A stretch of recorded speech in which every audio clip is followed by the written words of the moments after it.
Hello everybody, just about ready to get started. Hopefully everybody's doing well today.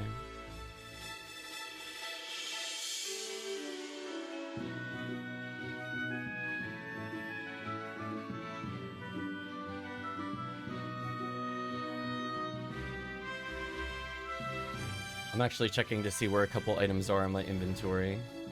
The most exciting thing. Let's see, got one on my Ramar, one on my Romoral, one on my Hucasil, one on my Hunoral. Fomoral has one. Fomor has one. Probably can remove it from Ziggy. Let's remove it from Ziggy. I moved his Excalibur away anyway. Since he's technically, I guess, in retirement, I don't mind removing it.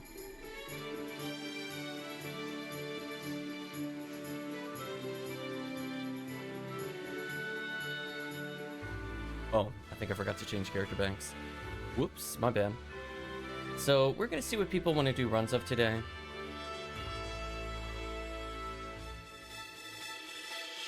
If people don't know, I'd probably prefer to play something like an Endless.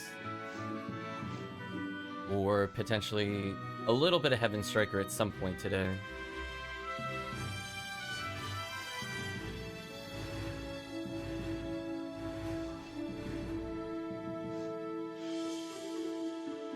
Honestly, if somebody was Red ID, I would probably play Surface and Desert all in one.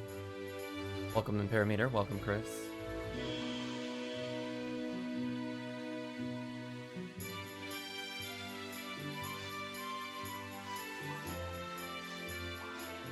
Oh, Chris, I don't know if you're here for that. We were testing out Cannon Rouge on episode 4 boss. It is so consistent. Because I almost never play Ranger into it. So the other day was like almost literally, I think, the first time I've ever bought Ranger to that boss. Yeah, so when it hits the monster parts, because I don't even know if Chris knows this, even though he plays Ranger into it, if you hit the boss, it always does the same damage to each core. So, unlike when you do something like a Disca, it's actually completely even damage. So, Cannon Rouge is actually really consistent. So I was like, oh. It's actually super important to know. Now, leave him with Magical Piece. Unless I don't have one in my main inventory, in which case I'll put it back. I got one in there, that's fine. Okay. So what I wanted to test, I want to do a solo run first, and then for people that want to do some joke runs, we're going to do some warm-up PW4. Get the CLJ sword attempts in. I want to compare the before and after with HuCast. Although I just realized I'm missing another item, aren't I? One second, where's my Vice? It is on my Hucasil. Okay, I have to take that off later. I had a feeling it was on my Hucasil, because I was using her more than the HuCast for a while. She was on her journey upwards, but I think she needs that, or I think he needs that Vice back. Well, I'm just kind of curious, if I do a solo run of this, how does it feel to do this solo? We're gonna upgrade our S parts. Then after that, if people want to hop in for a couple of runs, then we'll move on to whatever Cat is hunting for. And if nothing in particular, then a mix of episode 4 and episode 1. Don't need anything in there. So it's almost already like another 190 defense. Inventory full. Sucks. I'll put away grinders. Yeah, downside about having Hunter Ranger, they are just always out of space.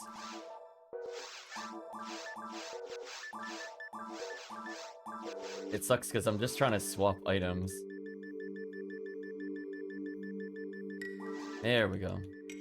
He doesn't even have like that many weapons, just 6. It's just there's so many event items and materials. It's like I need to free up so many slots.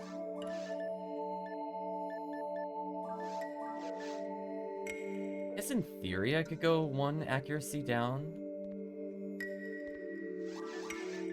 The way the Heavenly Arms. This should just result in overall better damage.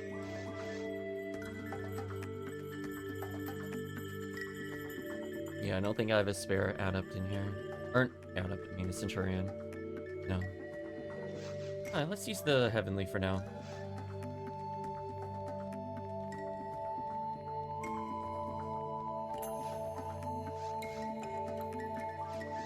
See how this goes. He should have so much raw damage, he should just still kind of obliterate them, to be honest. Yeah, I don't know if I really want to use Vice against Ilgil, but what I do want to make sure is that we freeze this. It's like the only real threat. Oh. Unfortunate, he kind of acted quickly. Alright, let's reset since my aim is being weird today. Oh, wow. Well, that's dumb. Oh, Hugh Cast. Here's something else. I don't even know what to say to that, to be honest with you. And he almost Whoa. What was he doing there? He was like flexing on me. That confused me. I was intimidated by his weird flexing. I don't think I've seen him do that before.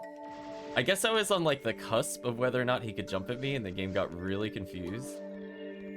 That was very goofy. It's a shame I can't just heavy attack this.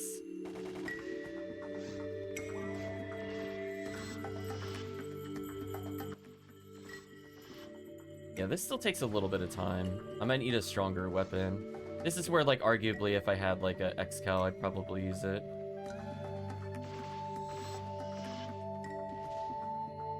Okay, that's not my freeze trap. Whatever. So far, I don't think he's really having any issue with it. It's more like, I'm just kind of rusty waking up with traps. Yeah, this... I don't think he even really needs to buff. He just does damage. I mean, look at that. He almost combo killed there. So he can already land the normal heavy special 100% of the time. Like, look how close that is to a combo kill. That's actually insane.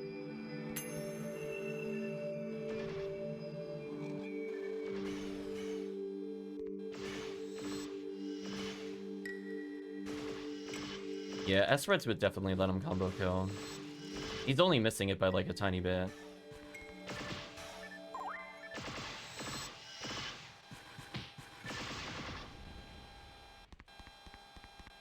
Yeah, just need like a high damage weapon for Ilgil, and that's about it. I don't know if it'll be Excalibur or not, but it could be interesting. Also, why is he eating items when I do that? He shouldn't do that. Kind of annoying. I went to lobby and he die-mated. That was weird. Check my controller setting real quick. Maybe it's not me. Oh yeah, this shouldn't be here. I guess an extra key got entered. I was wondering why it was acting a bit weird. I think it was double pressing something it shouldn't have. It's good now. So anyway, if people are ready, we could do some runs.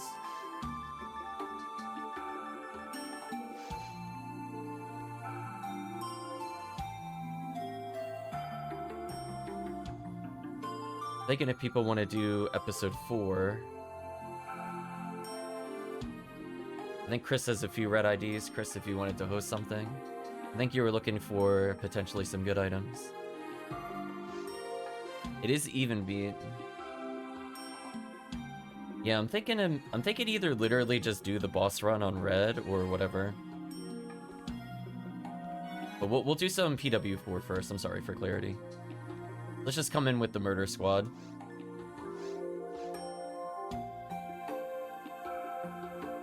We'll let Chris host. Then I'm thinking... once we have at least 3 people, we'll go and switch to episode 4.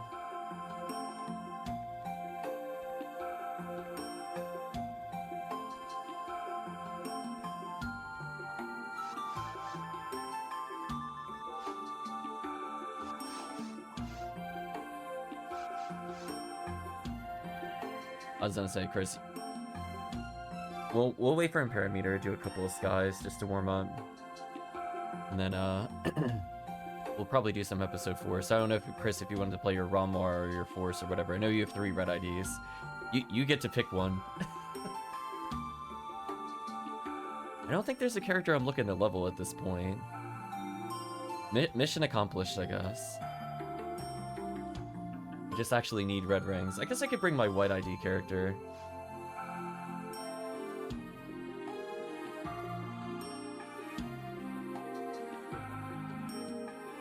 Yeah, we'll do a few of these and then we'll do some full boss clears or something.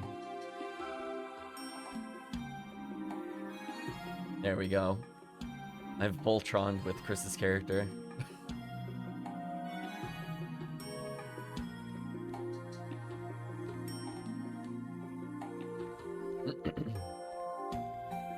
So I'm thinking from that perspective, maybe we'll just do full red runs, because that'll be Cannon Rouge, Heaven Striker. We'll do, let's say 4.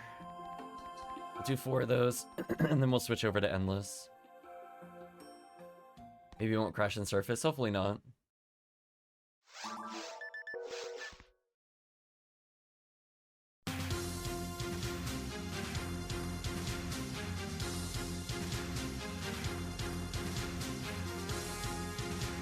Song is Scorching Hot Mountain.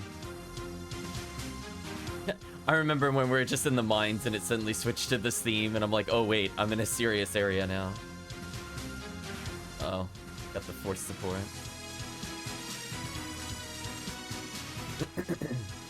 So yeah, Chris, if we end up getting a nice Cannon Rouge, it'll probably help you with the episode 4 boss. So I guess in a way, Ranger just kind of dominates start to finish in episode 4 then. No, we're doing joke EW4 runs. If you want to count like 5 enemies a tower run, we'll say sure. We're killing 1 Ilgil and 5 Gaigui.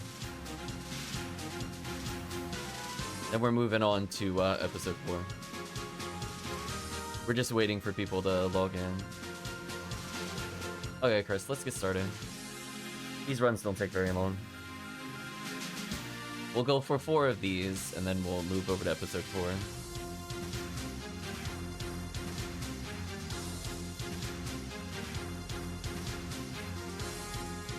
No luck with Cannon Rouge. Literally, I have not seen a Cannon Rouge or a Heaven Striker or a Galatine, aka the things I go to episode 4 to hunt. I've been robbed. Oh, somebody shot my trap. That was rude. That time I didn't even miss position.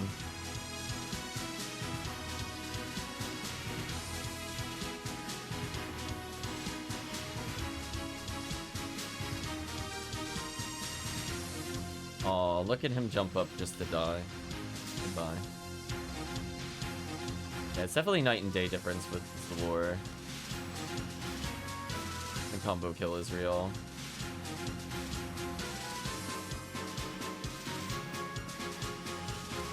Here, sure those boxes are popped.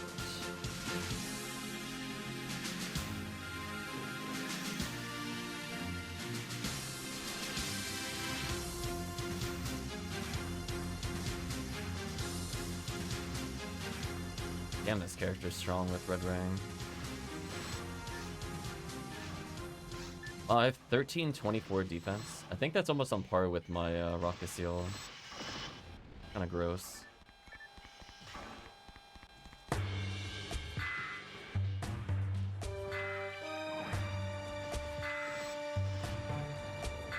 Silly enemy. Okay. 1 run done. I'll host this one.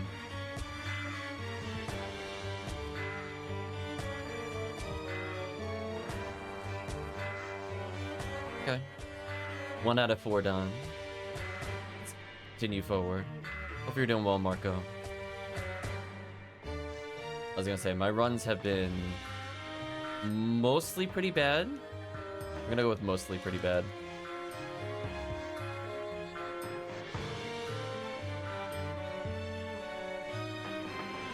So I'm kind of with Hellcleave.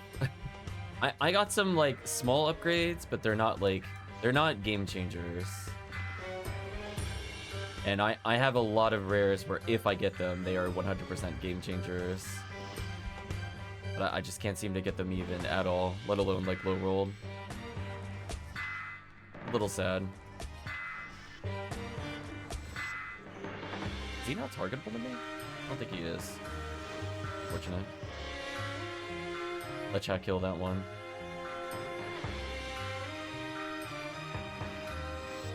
Here,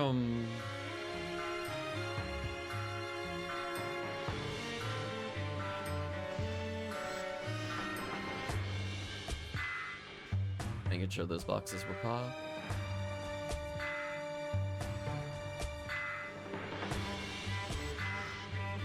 Oh, he died before the freeze trap detected him. That's something.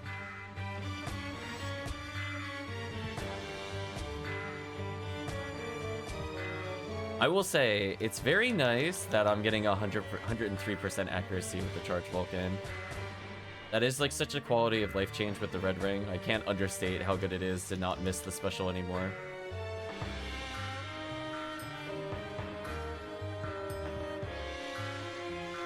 And he used the Diemate again. Why did I disable that? That's really annoying. I'm gonna have to check that in a moment. Is it because he has it assigned? I don't even know what combination of keys would even do that according to this. Something on my R1 or something?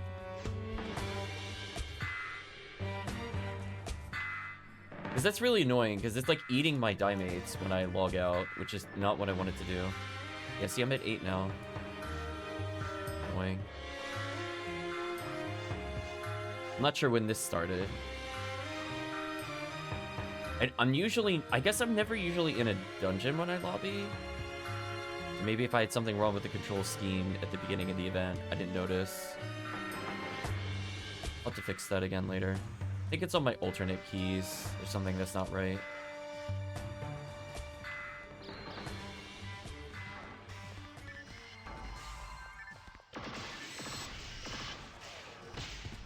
Ouch. I was slightly too far forward.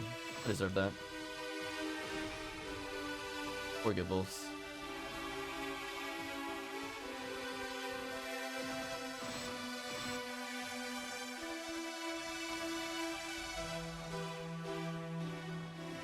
Rip my trap.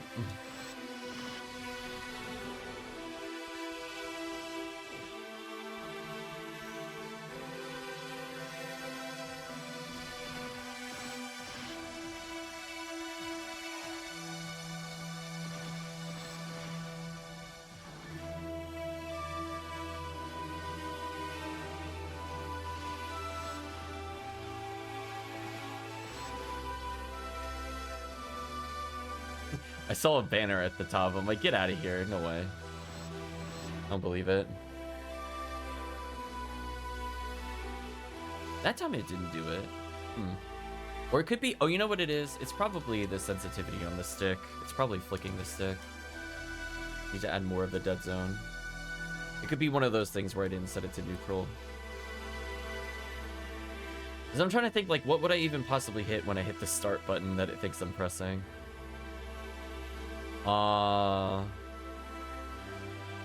Yeah, that explains it. There's no dead zone on the stick. Okay, there we go. It was hypersensitive. I was like grazing it with the bottom of my thumb when I hit the start button. There we go. I need at least a 1% dead zone. That should be better.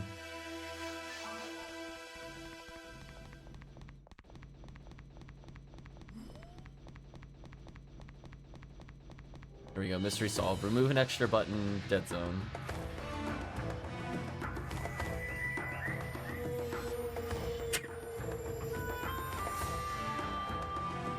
Oh, excuse me. Speaking of overworld theme update.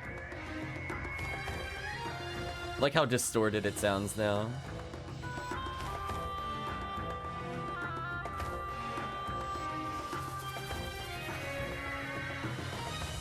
Yeah, no longer the happy journey through the fields theme.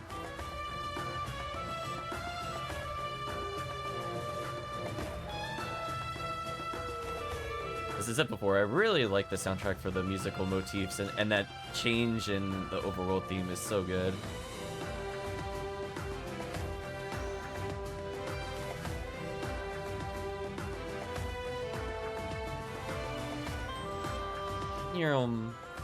Alright, so with the Force I combo kill. I'm not even at max ATP and it combo kills. It's kind of disgusting.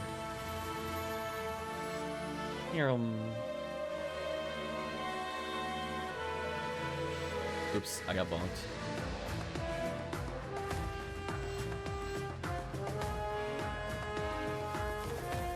Alright, one last run and we'll switch over to episode 4. We'll let Marco hop in and run. Looks like Marco's waiting.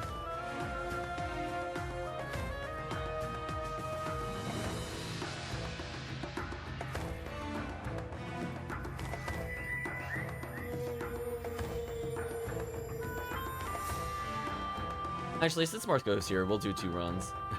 That way we can say we did a fair Steel J1. Aw. Sorry to hear Imperameter. Have you reached out to the staff about it, Imperameter? Crashing is very unusual, I'd just like to state. It should not be like a daily occurrence kind of thing. I think I've only crashed...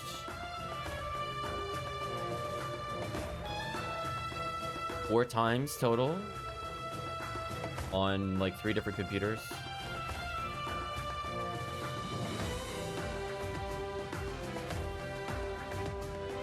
You know what? I'm kind of curious. While we wait for Imperameter to check it out. From our standpoint, how much damage do 3 casts do by themselves? We call this a learning experiment. We're definitely gonna have to freeze trap these.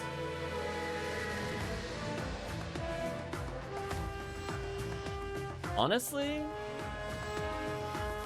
Disgusting.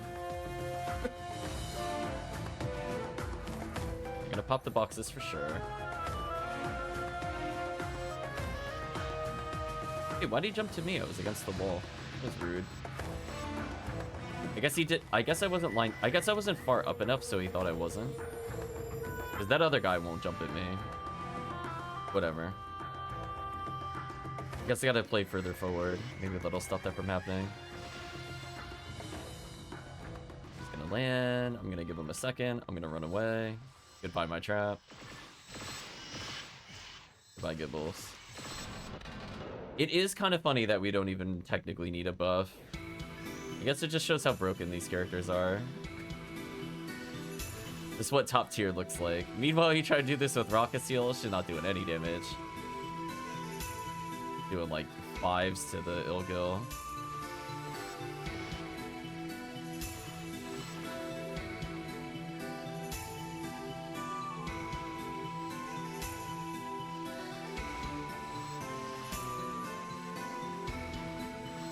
Ooh, this enemy I don't do a lot to. Old PC crashes. Oh, that's interesting.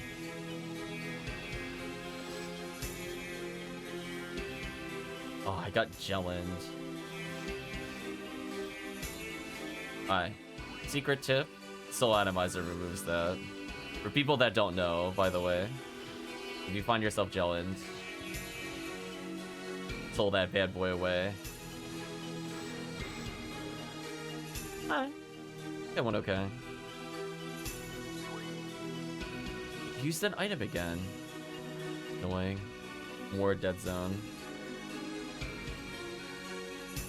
At like 8%. I feel that'll be less finicky.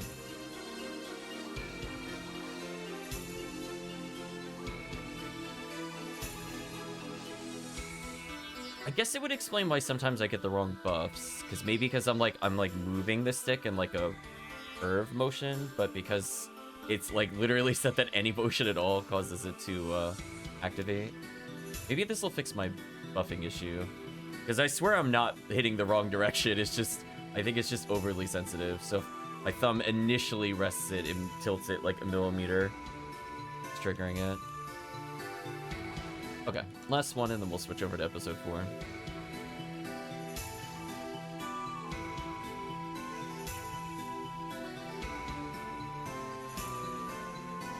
So I'll probably play Romarl into it with Pew Pew Laser, so I can act as all the buffs. I think Chris will pick one of his 3 red ID characters.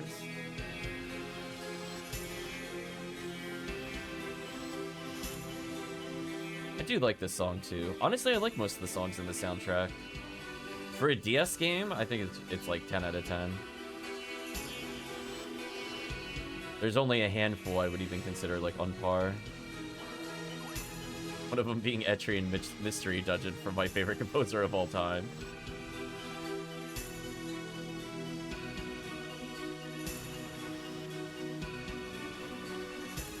Fine material, huh? I'll take it, I guess.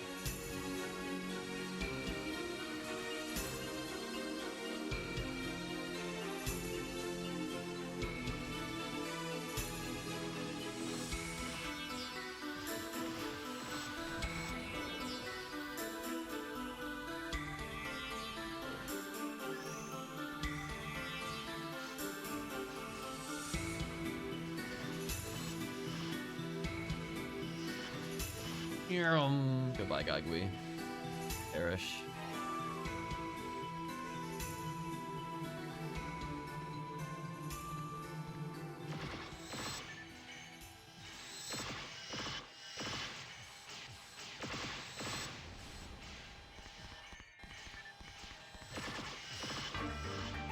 Oh, here we go. This is one of the songs I was waiting for. And this is yet again the overworld theme. We have the full evolution now.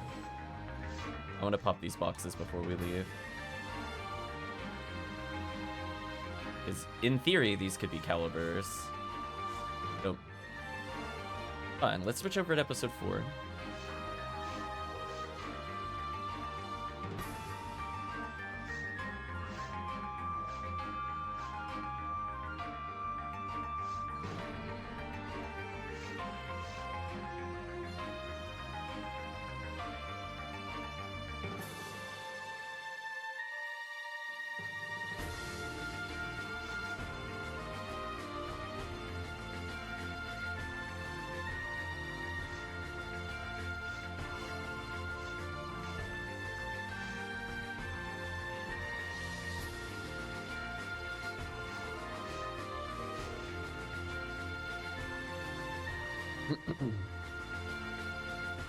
It will give us a chance to switch characters.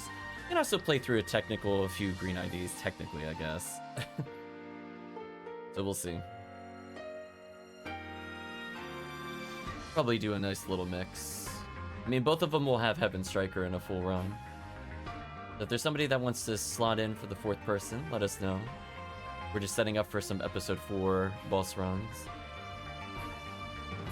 Yeah, if you have a red character you wanted to level, you can bring him in. I don't know if you wanted your ranger or a force or whatever. It's now 200% experience, so now would be the time to make them more useful.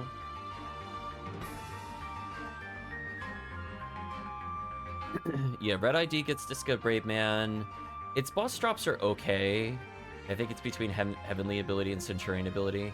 It's more just getting Cannon Rouge and Heaven Striker in the same run. Green ID, in theory, could get Cannon Rouge, but it's very unlikely.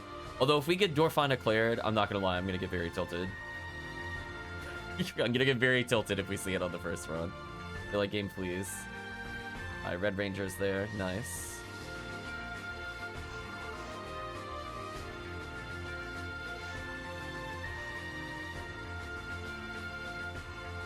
This has made the game. I'm gonna bring in the Pew Pew Laser. Is there anybody that would like to hop in for the 4th slot? When I asked that before we get started. I'm gonna just put away some items, and by the time I return, nobody says anything in the chat, I'm just gonna continue onwards. I don't really know what the problem is. They could probably help you troubleshoot it. Because usually if the whole PC crashes, usually that throws something in a crash log. Because I know there literally are application logs you can look at in Windows.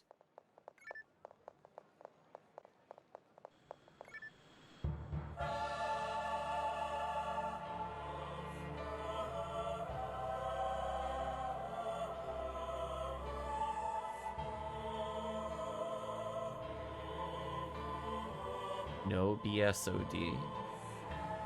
Oh, blue screen of death.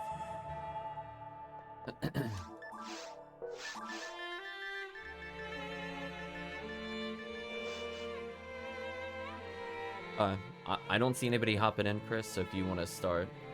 People are more than welcome to join in for the 4th slot, though. Oh, actually, Murphy's here. Wait a minute. Murphy, did you want to hop in for some episode 4? I'm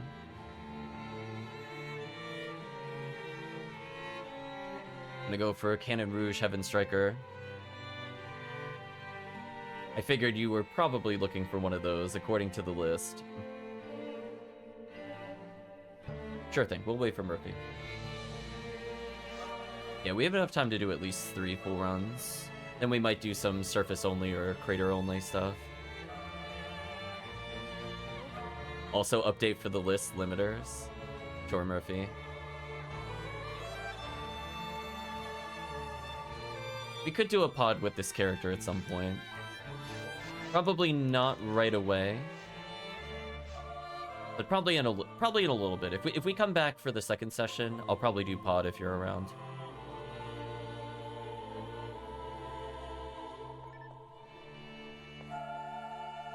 She is white ID, so she'll be able to host it.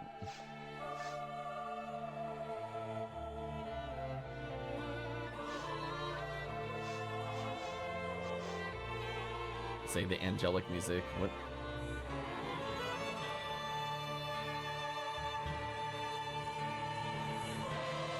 I was gonna say, I think that's when yeah, it is when the One King arrives.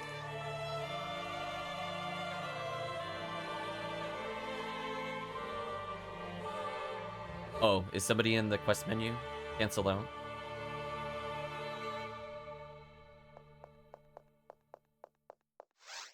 There we go.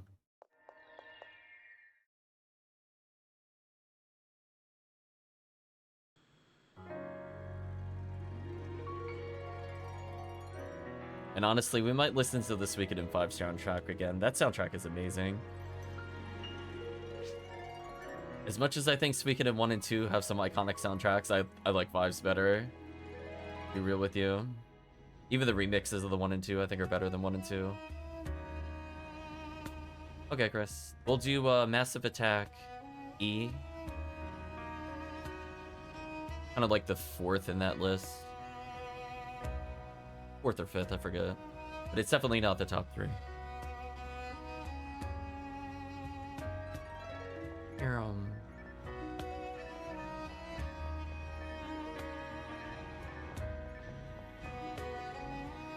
we'll let Chris select the crest, because we can't do it. Chris will find it.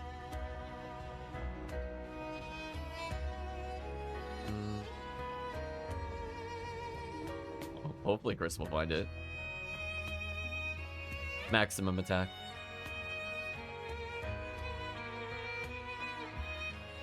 It's literally like maximum attack -y. No. No, we're not doing the event quests. I want to do the full boss rush. There we go. In theory, we could do surface. That's better suited, like, if we want to do, like, green crater, which we could do afterwards, just to try to get another Heaven Striker or something. There we go. Listen to that motif again with the music. Such a good motif.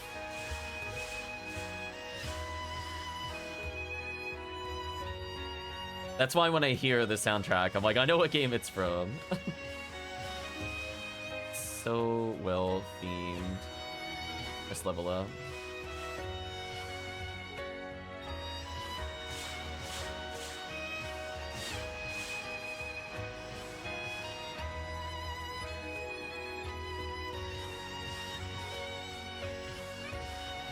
Pew pew pew.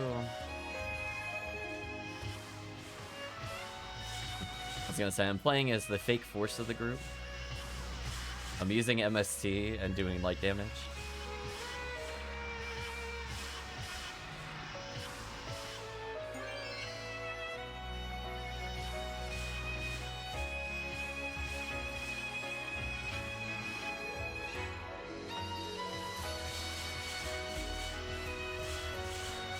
sized satellite lizards. Leave me alone, Dorfon.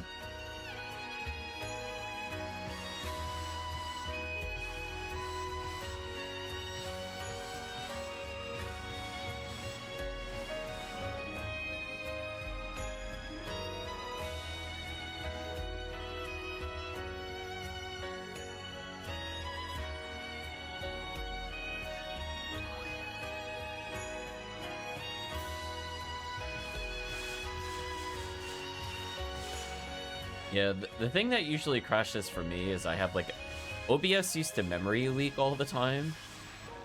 So I remember I would just blue screen to death with OBS. That was so annoying. It was to the point where I literally just deleted the scenes. Because there's something about where, like, it originally created it, I would literally just, like, move things around, and moving it on the screen crashed it. And I'm like, that'd be a break. I could play, like, modern games at, like, highest settings, and I can't move something in OBS. Get out of here. Ridiculous.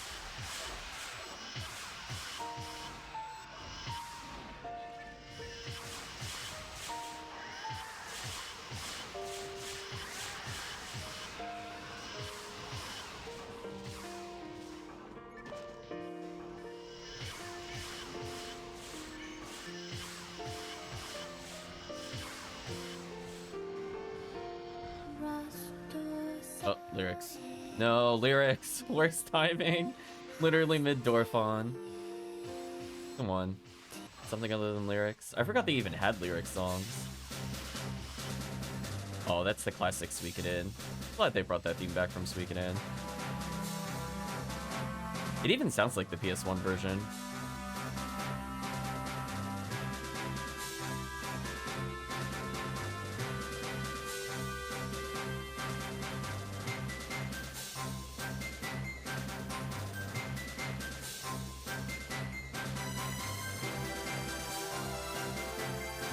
And they mixed the motif of the game in. Nice.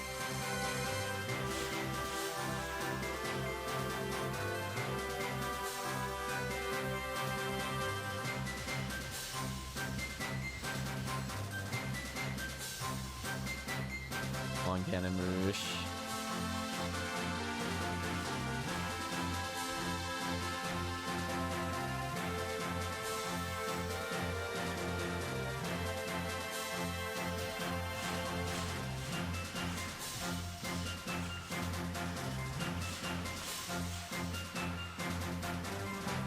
Out of range from me before. Rebuff him. Pew pew pew.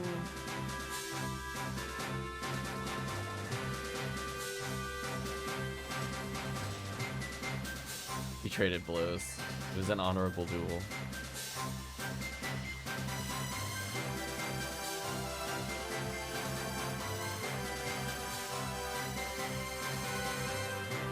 So many Agitos from Tallow, holy. That's how you know people are grinding Forest super hardcore. You're wondering why there's like 58,000 something points in Forest at the moment. They're not going for Tallow. But it's just one of those rares on the way there. If anyone had any doubt in their mind that White ID is broken. Look at that nonsense. I'm pretty sure it's White ID that isn't in Tallow. Actually, they get Handgun Mila. Wait, which one is Tallow? Hold on, let me think about that.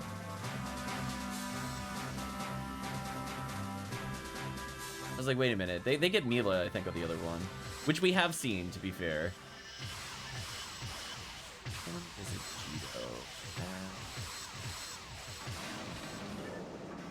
Cheeto? Let's learn in real time. I need to remember the Uber rares for Forest. That should be... Oh, purple's Lava's Cannon, my bad. Oh, they're doing blue? Ew, that's gross. Or Viridian. They're probably doing blue. Yeah, I think they're going for Heaven Punisher.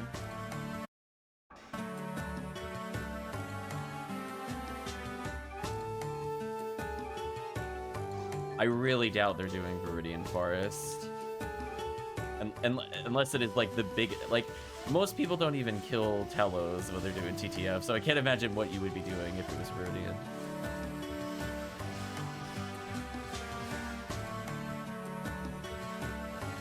The grind for blue ID is real.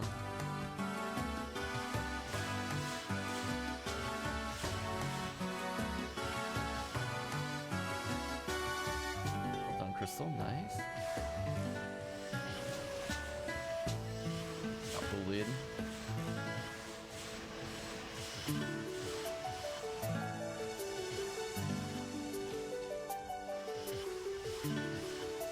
I'm wondering if my bank 7 will just be 4 Hue casts. I think it will be at this point. So in theory, I could have a Raw Marl, a Raw Mar, a Raw Cast, and a Raw Seal in my bank 5. That way it's just all Rangers.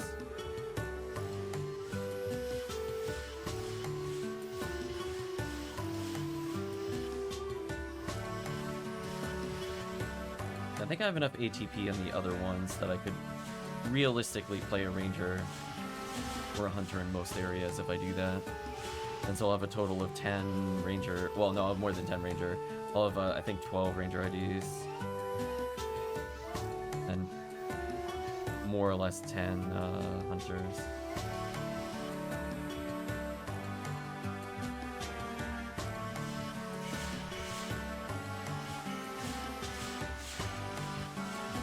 One Cannon Rouge. Nope. So sad, chat. One day.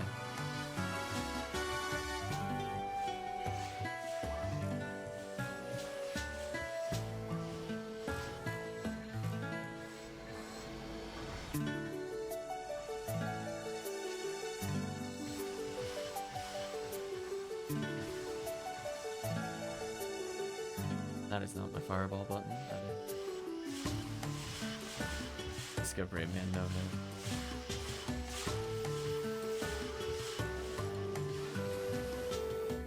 One second, my headset's being a bit weird again. I gotta unplug it. Does that sometimes.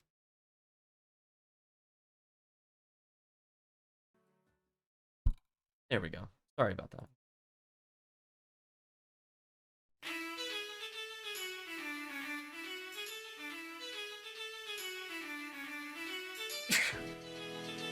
Excuse me.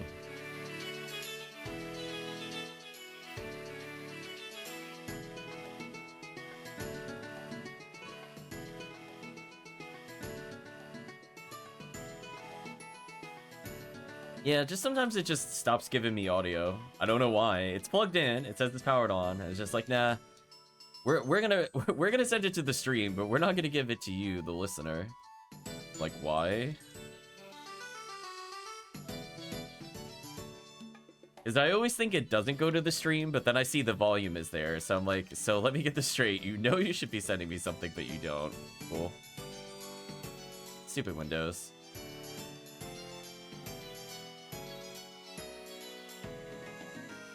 Just when it does that, I just have to plug it in again. I'm not really sure what causes that, to be honest.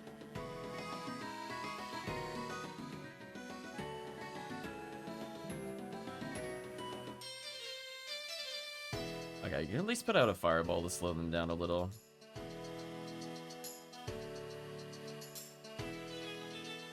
Honestly, yeah, I was gonna say, honestly, I might just switch to Frozen Shooter here just to deal with them. I'm not messing around with them.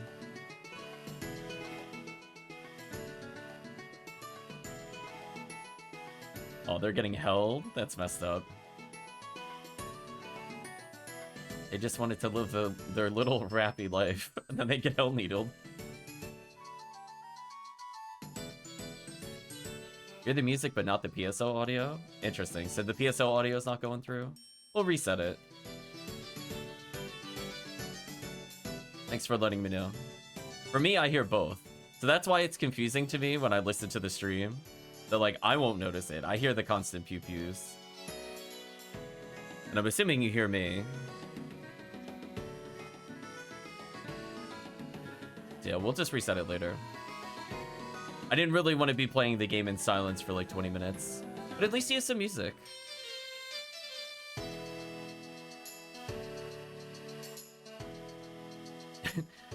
Now to do sound effects. Pew, pew, pew, pew, pew, pew. Shring. Shring, shring.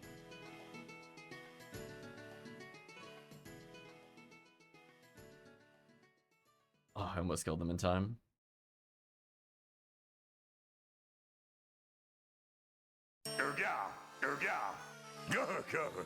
Hello, Egg Bear.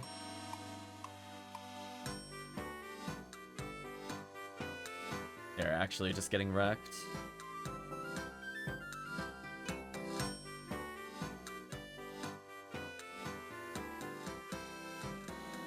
You'll have to come near me if you want to buff. I'm not hunting you down.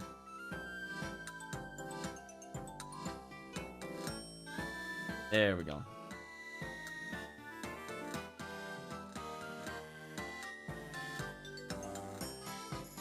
Pew pew pew, chat.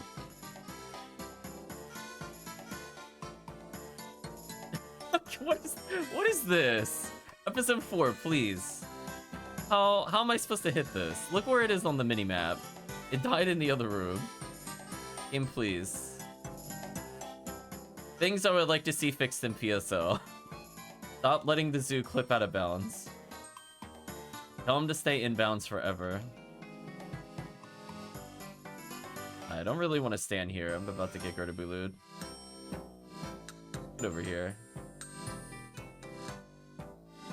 Okay, now I can at least face the Gertabulu.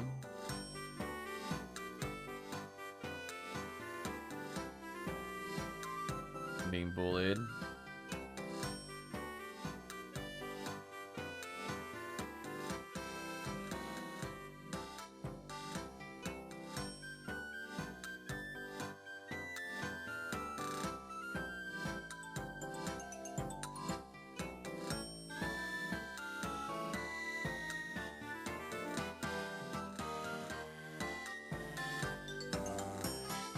It's just satellite lizards and the Goron detonators. So far no Heaven Strikers, but that's kind of on par with our run, sadly.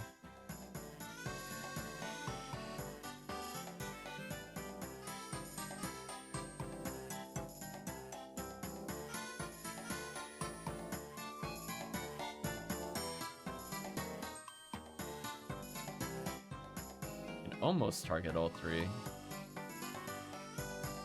The game keeps whipping to the far left one though, which is annoying. Can you please just target the middle one? No. That is kind of the downside about the auto-aim. Like, I technically am at a distance where all three are hittable, but the game will rotate me to the closest target. Even though if it had just fired where I was facing, it would have hit all three. Because you'll know that, because if I look left and look right, it'll hit two groups of two. But if it just kept looking straight ahead, it'd hit all three. Unfortunate. Oh, off by 10 damage? Damn, we need more MST. So I'll reset the game after this one. We'll get some audio. Get out of here.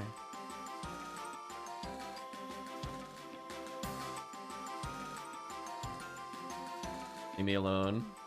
Leave me alone. Get out of here, Marissa.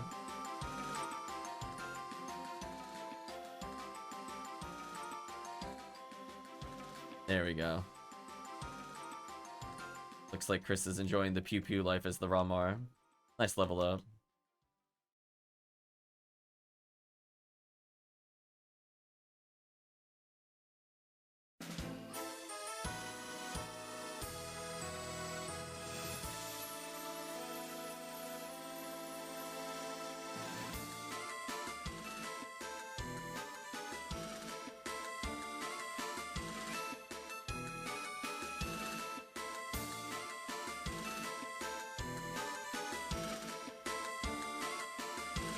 There we go. I'm gonna force the buffs.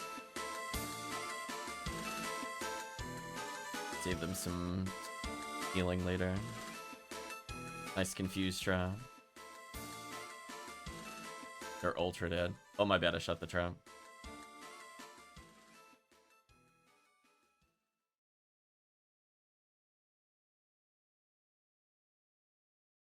There we go. That time it focused in the middle. Whatever.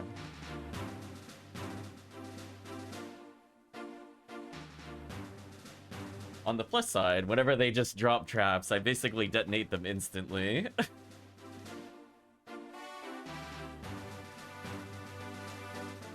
Lasers go pew pew.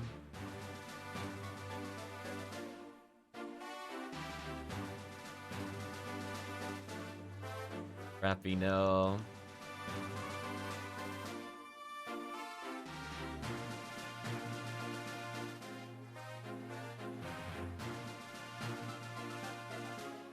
Pretty good lockdown.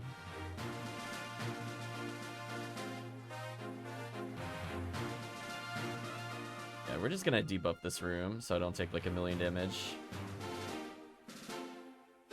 It'll give Chris a little bit of reprieve.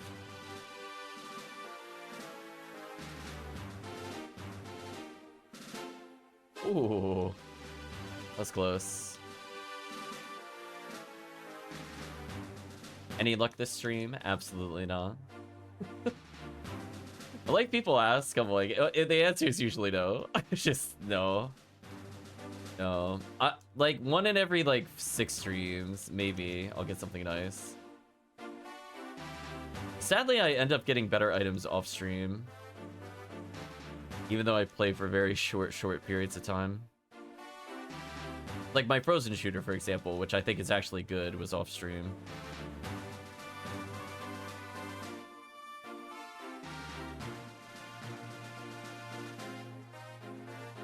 Nah, see, I think that's the difference. I always know what items are in the run, so I'm always expecting it. I just never receive. Just like, I'm like, these are the 5 that I want, and I'm like, okay, I got the pity reward. What BS is this boss gonna do? I'm gonna wait for people to get closer. If it's Conjurio, I'm not even gonna be mad. I'm not even mad.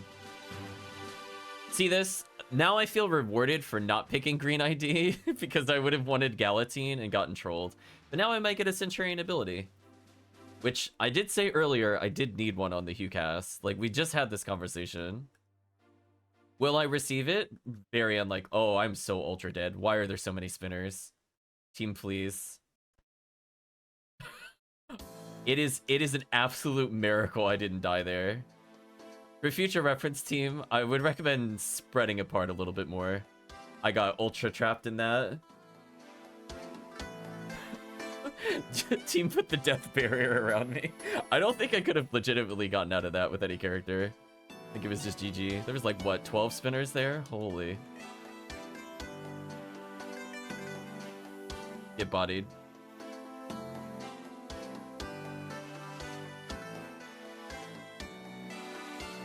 I was gonna say, if you... Yeah, Chris has enough health. Chris, if you want a pew pew laser going forward, you could survive it. This character could survive. You could survive. I don't think that's gonna work because he's lasering. But I'll donate anyway. I usually wait for post laser. Yeah, he dips it downwards and the dolphin hits upwards, but it doesn't hit downwards. It's kind of gimmicky. Annoying, but it's just the rules of dolphin.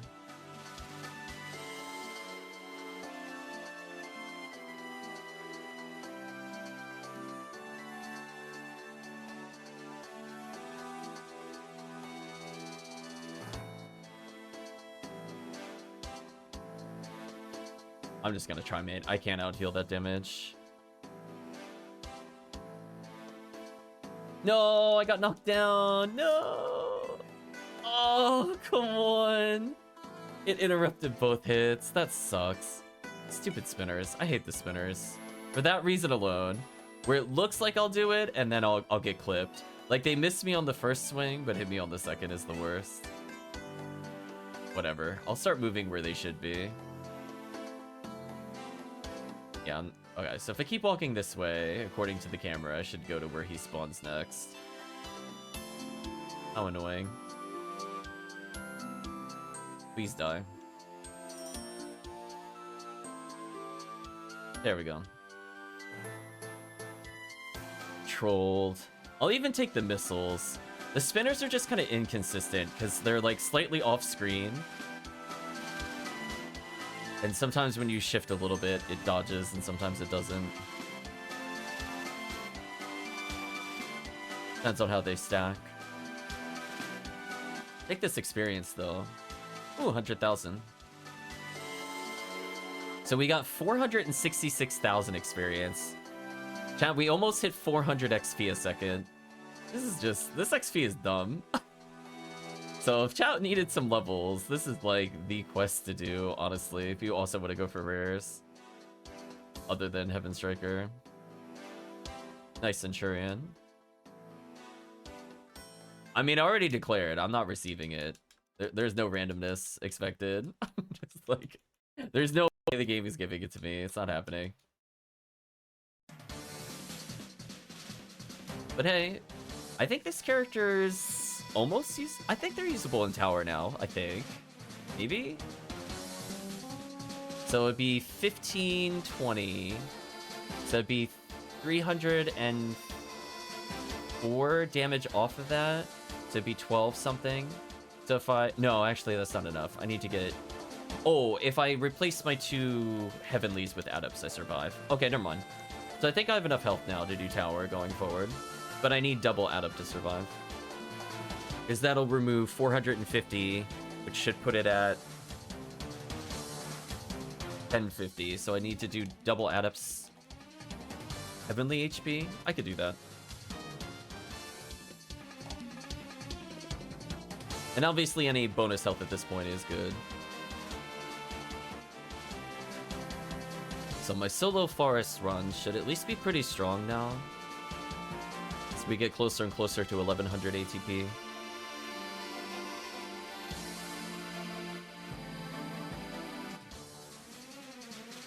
So we'll wait on Chris to make it again. So we could very easily do at least 2 more. But yeah, that XP is just crazy. So it just helps everybody in their own runs.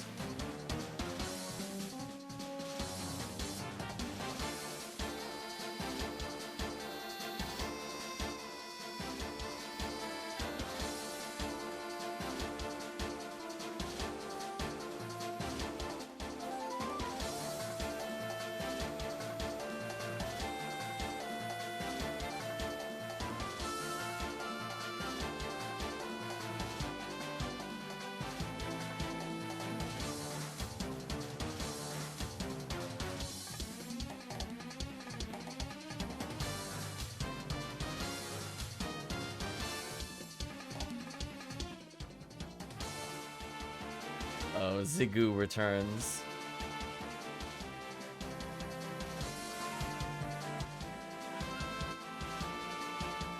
Should have made the password Kingu. Oh no.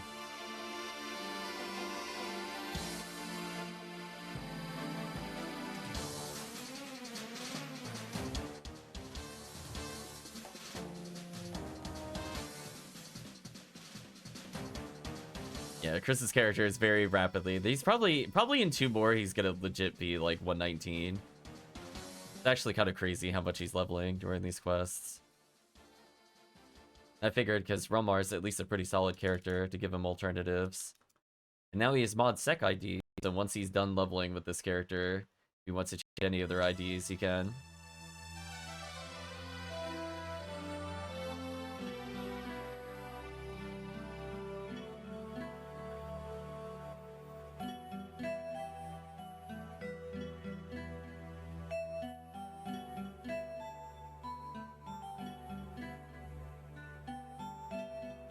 So much death.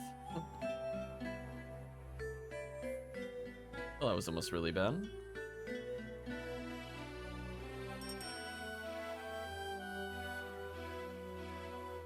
Tons of photon drops today.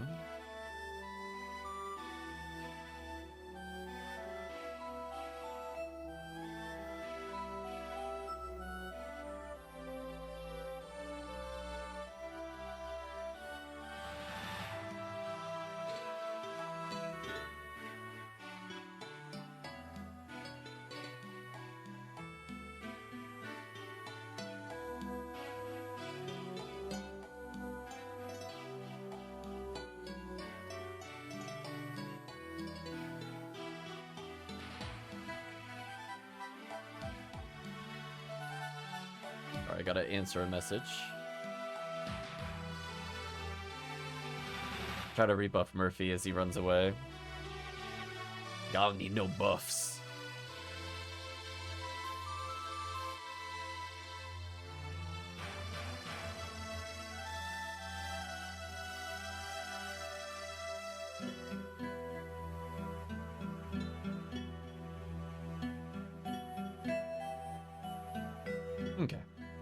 Sorry about that. Let's proceed.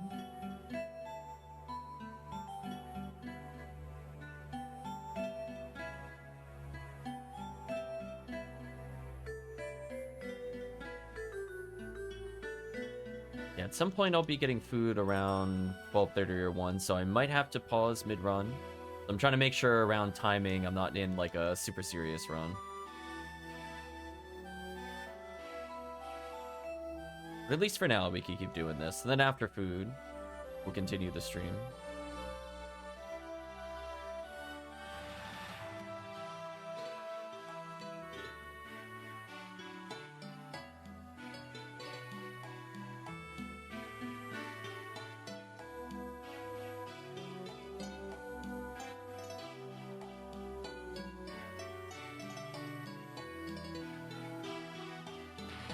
Ouch.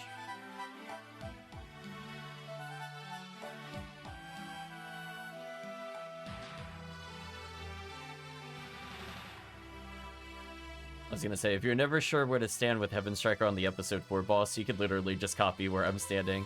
I basically try to put myself so that my character body is roughly literally in the middle of the boss, so I see 2 cores on the left, 2 cores on the right. I feel like if you're on the far right and you can't see all the cores, you're probably gonna whiff with like a Cannon Rouge.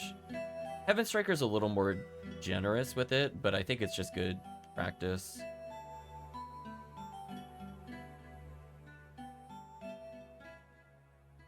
Chris's character walked into a wall. Rip Chris.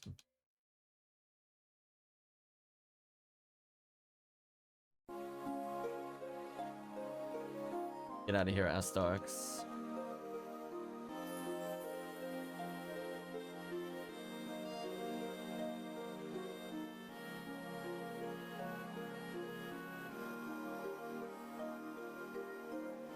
Oh, I wonder if this is the ruins of the Desert City, because I hear the Desert City theme in there. Didn't even really notice that before. That's kind of neat.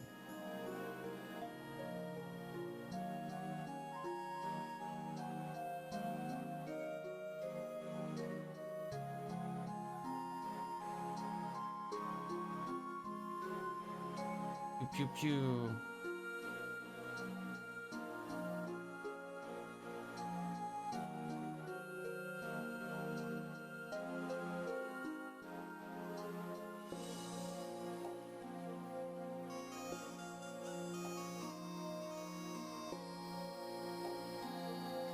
Material.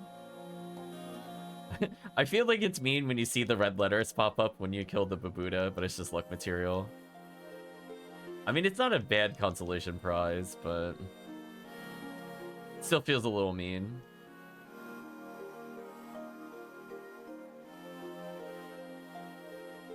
That's where you just shake your head. I was gonna say, the only prize I would never expect to receive is, Platinum Badge. That one would actually catch me off guard if it happened.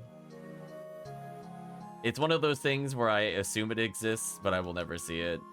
Just one of those items. We've killed like bazillions of enemies and still not seen anything like that. Not even on stream. That's not the material.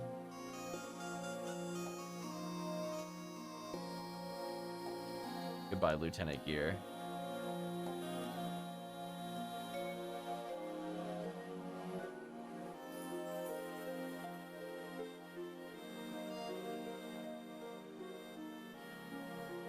Chris already 114. Didn't he start at 110?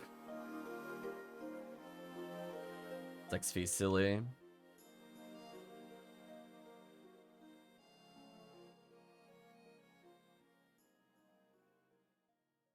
Or free up a little bit, indeed. Oh my gosh, Cannon Rouge dropped and it's totally bad. It is so bad. It's just actually unusable. Oh man. I mean, that one might as well as be 0, and I'll be real with you.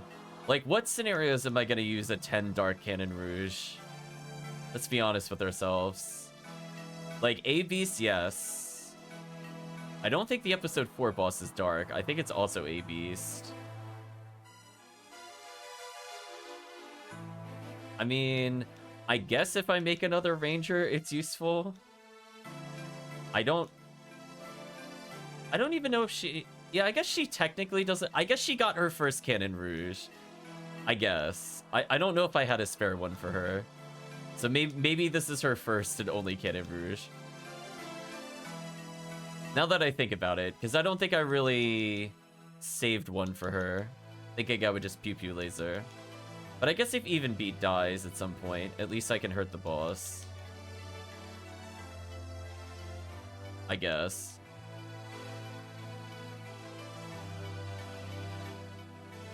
I keep forgetting her buttons are different. I should probably fix them.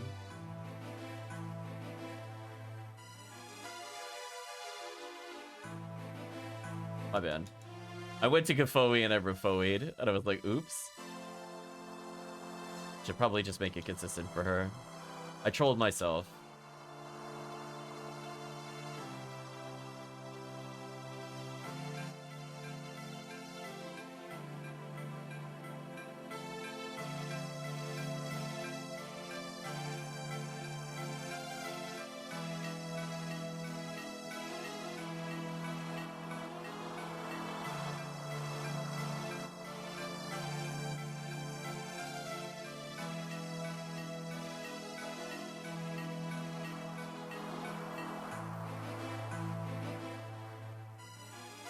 Okay, so I'll reapply buffs in the next area. Oh, actually, I want that Tri-Fluid.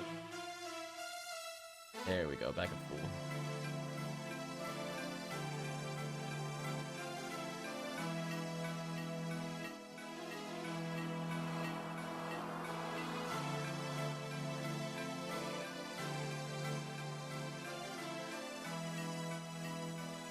Oops. One of those moments where I was holding forward, but I think I flicked backwards by accident. Still gotta adjust that sensitivity.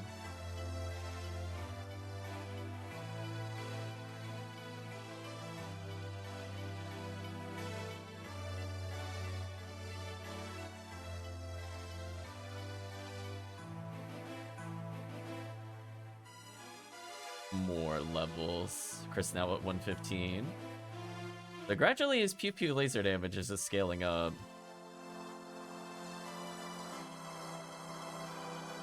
I'll have to think about where I would want to make another Romar, because right now I have him in green ID, so if I wanted to do, like, his own hunts here, I think I'd be more willing to try it. That's like, where might he be best used? It's probably would be some kind of temple or seabed, potentially, ID. Where I just land hell all the time. We know Rocket Seal's gonna be pink when I make her. And I'll leave one on Viridian. Or honestly, I could redo my Viridian one to just be pink. Save myself a character slot. But she's not really gonna run TTF anymore.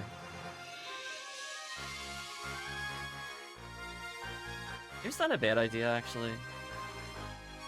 She's called Viridia, but I'll probably rename her.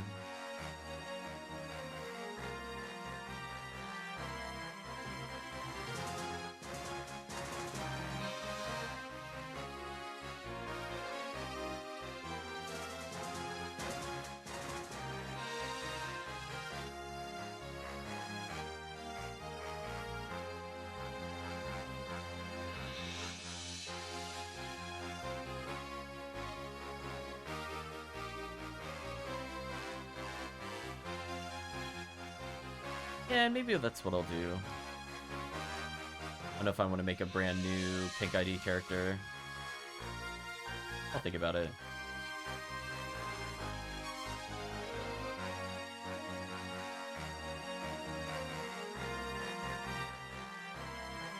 I definitely think I should have, like,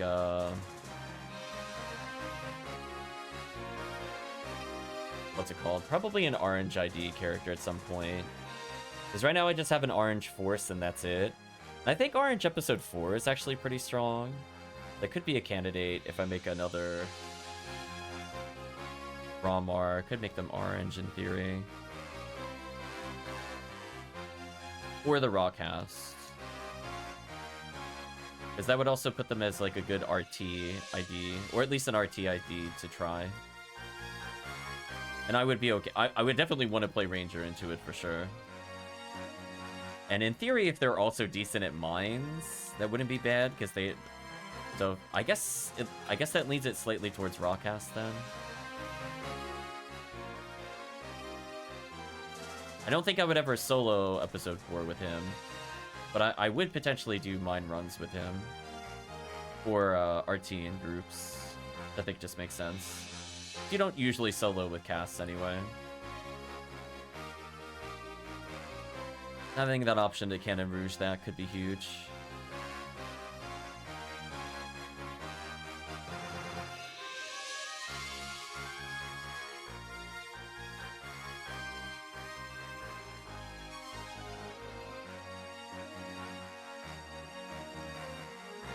Welcome, Helcley. I do like the raw moral, but honestly, I definitely prefer HughCast at episode 4 over raw moral, assuming that somebody else is buffing. If there's only like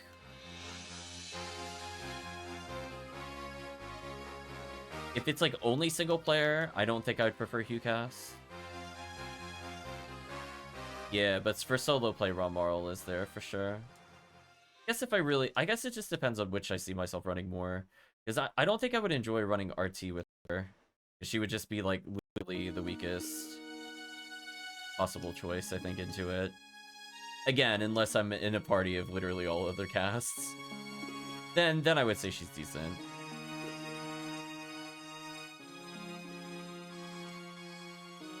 Another zoo rare drop, another badge. Nice. Get those badges. Red ID zoo drops are kind of booty anyway, to be honest.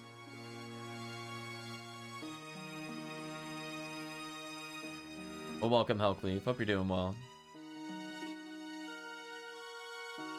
I'm just contemplating what IDs to make the characters. I'm thinking I'll probably make at least... I could try 4 HughCasts.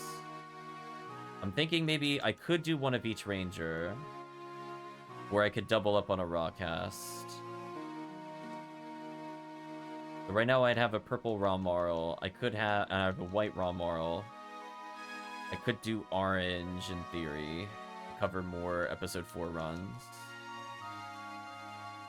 Doing your box runs? Nice, nice. So I've been touching up like the section IDs, so I've been thinking about it a little more in terms of like where it would be useful. And definitely if I was a ranger doing spaceship runs, I would rather be said ranger than like any other character there, since I just want to land hell all the time. With like just a little bit of damage. And raw moral at least would be pretty high in the accuracy there.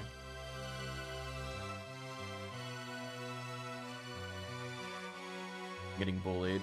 Leave me alone. Man, I just can't get a break. Let me stand up.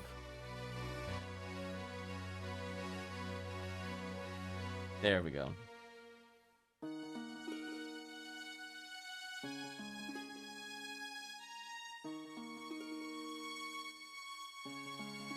Back to damage.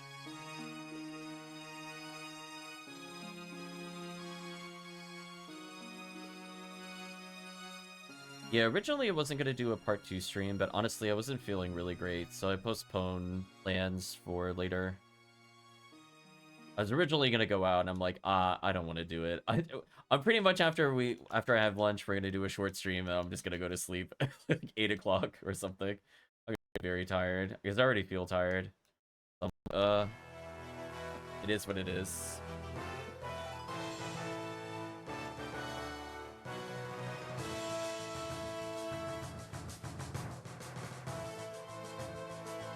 Yeah, I don't want to do a late night Sunday stream, I don't think.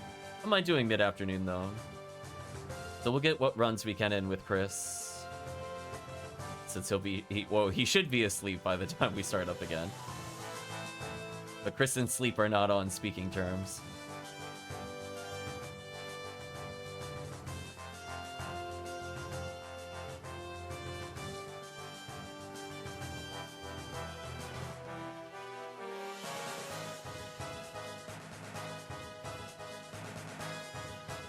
Yeah, I have to see how the rest of the vacation plans shake out.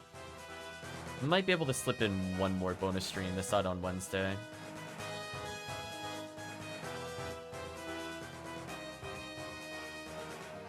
Hopefully Sleep will play nice today, hopefully. Chris already a whopping 116. And this quest is broken.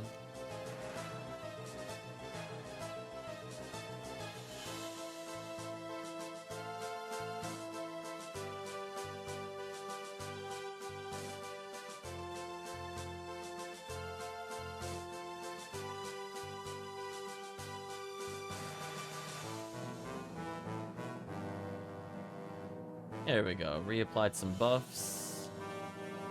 Sort of doing it right.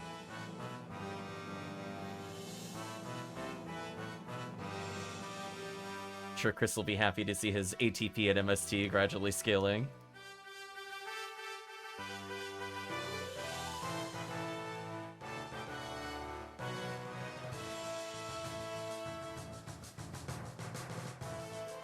I guess the question I'm asking myself is like, what is the peak raw cast? What are the peak raw Mara quests? Where you're like, this is the character, they're superior at running the quest. Give me 1 second, chat.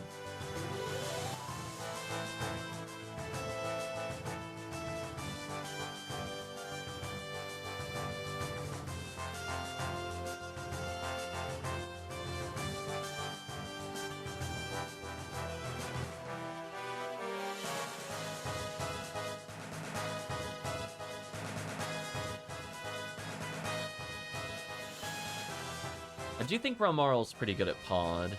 Like, there's certain quests where I'm like, oh, this is the character, I'll bring it in. And Rock Casteel's good at, like, CCC. And Hucast is really, really good at multiplayer. For most boss hunts. Umar is allegedly the king of TTF. Solo play. For time attack purposes. There we go, I escaped. Bo Newman is king of episode 4. I think Fomarl is kind of interesting. I don't know what I would think her best quest is. She'd want something easy, but she could still use ATP on it. I could see her doing, like, Forest and some temple clears as a force. Just because Rambling May is kind of nice there.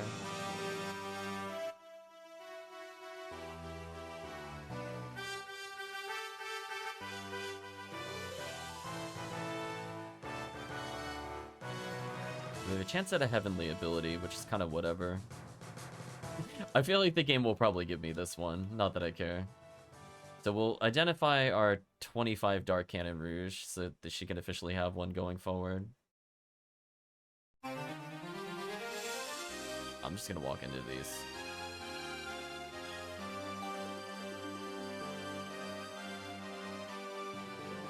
Just be careful, you're not quite lined up.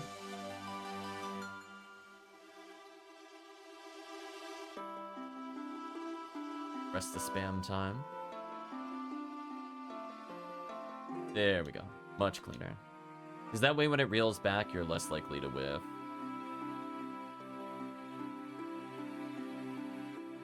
I keep forgetting how slow her Arresta is. Doing like a force timer. Goodbye.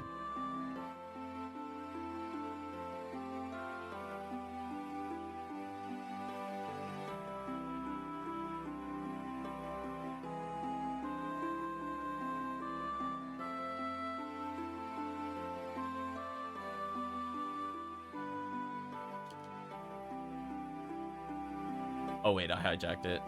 My bad. I heard it after I pressed... Oh well. Still killed it. I did not mean to steal that.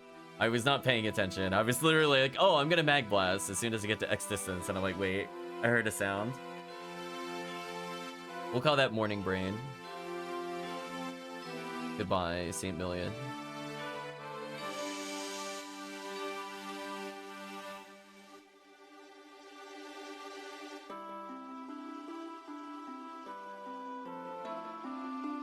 Sending out more dolphins.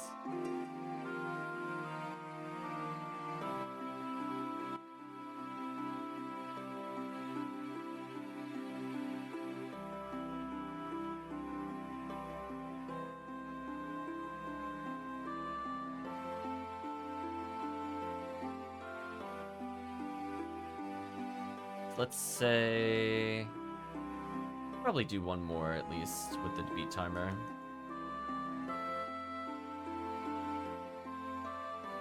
That way we give Chris's character a chance to get some nice levels.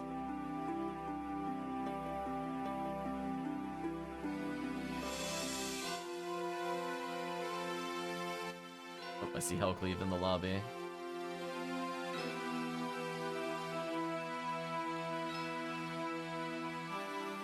So yeah, probably one more run, and then we'll do...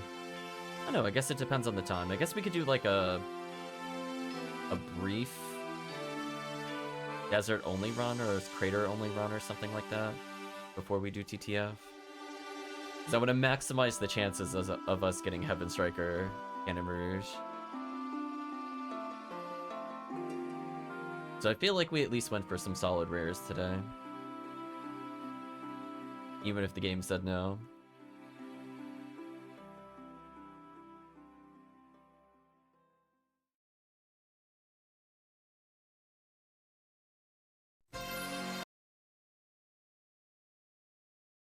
Rip music.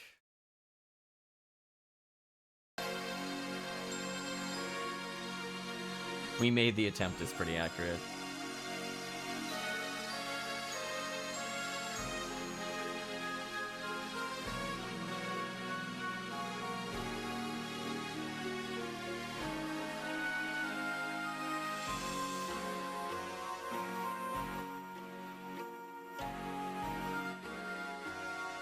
See, Lava's Cannon from Tallow makes sense. We just talked about which one that was.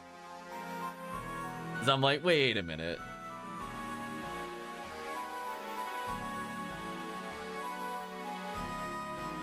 Wonder what they're doing in Purple ID Forest.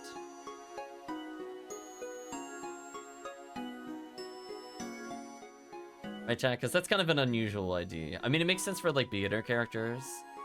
But in terms of, like, late game hunts, what might they have been doing? Maybe they were doing what I was doing the other day with the retrieval from Regal.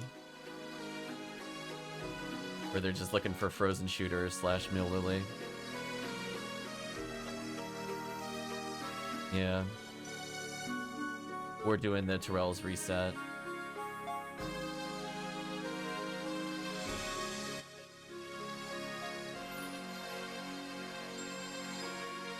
I do have fun with the retrieval from Regal. I just don't think there's any point to doing it due to how HBR is set up, which makes me sad, because that quest was just a lot of enemies to kill without exiting as often as Terrell's. But now there's not really a purpose for it. It makes me a little sad. Honestly, I haven't checked the Discord. I'm very curious if people are complaining about people not doing the anniversary event points for HBR.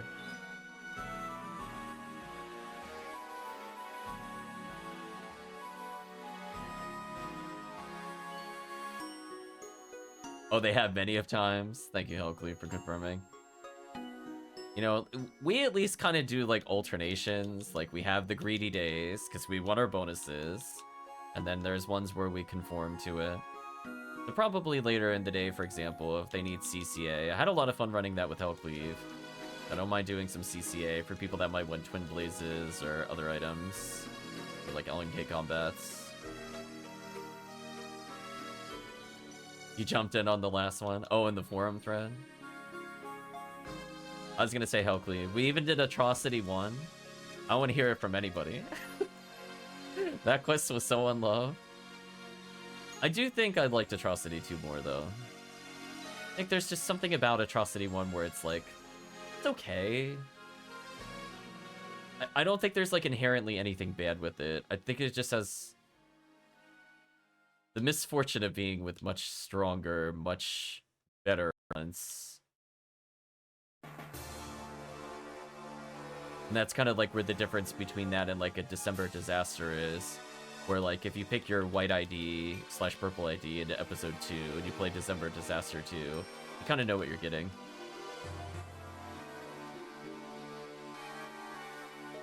To make Forest Caves get 0 silver, 2 from Mine's Ruin, same goes for episode 2.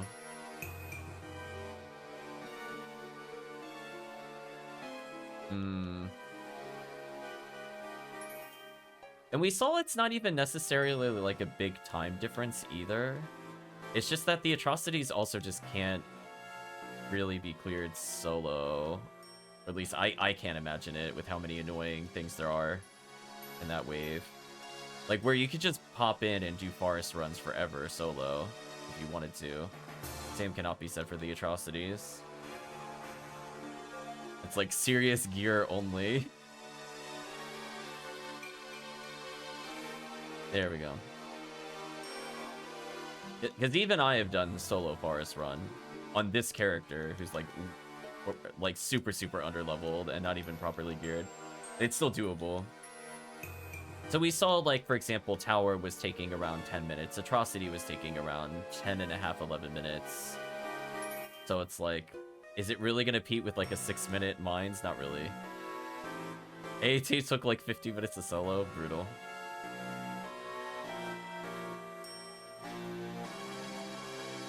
Yeah, I had it. I don't remember if we talked about this on stream. I'm 0% surprised. I don't remember if I said it at the start of the event, but I just kind of rolled my eyes when I saw Temple in there.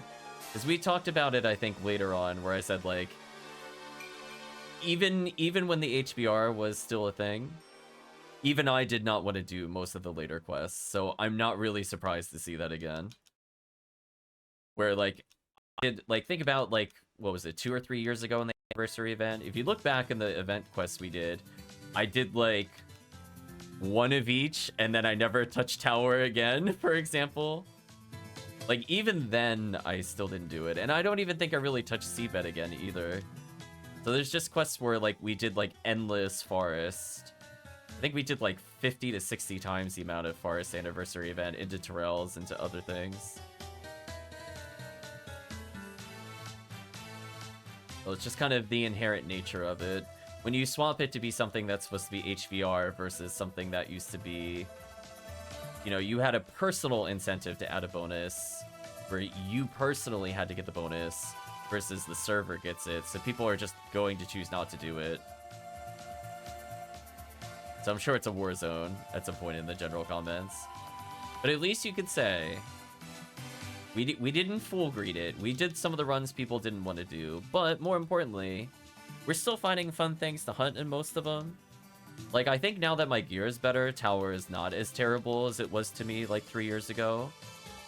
But, like, I still don't actively... There's nothing I super want to hunt in Seabed other than Psycho Wand. At this point, I think I've run it, like, 15 times, and I legitimately have not gotten a single Yunchang or a single Zamba on Blue ID. Like, I don't know what it is with the drops, but I've literally gotten more Frozen Shooters and Cannon Rouges than I have Seabed, any of those rares combined. And they're not even terrible ones for Remember. It's like 1 in 900s, and they just don't drop, and it's so sad. So for me, I get personally disincentivized with, like, easy drops, just don't do it. Where I'm like, why do that when I have, like, a way faster run?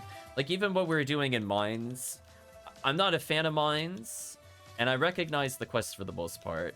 But even in, like, a Mines run that I didn't really... I'm not in love with it. It's good, but I just don't like doing it. Even that was more rewarding per second, just because of the raw clear speed. So it's kind of unfortunate.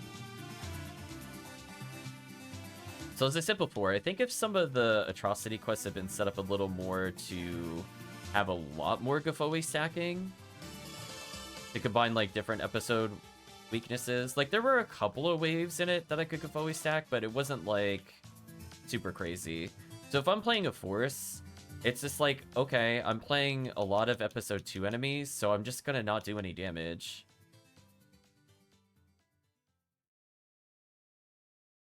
So for me, it's kind of like, I know I'm satisfied playing the run. Or like episode 1, if it's a lot of forests or a lot of caves, I could participate as a force. If it's temple, I can at least sometimes me good. So I feel like an identity confusion when I play the atrocities. I think there's some interesting concepts where they mix and match the chargers. Let's go Brave Man with no hit. But it's just kind of one of those things where I'm like,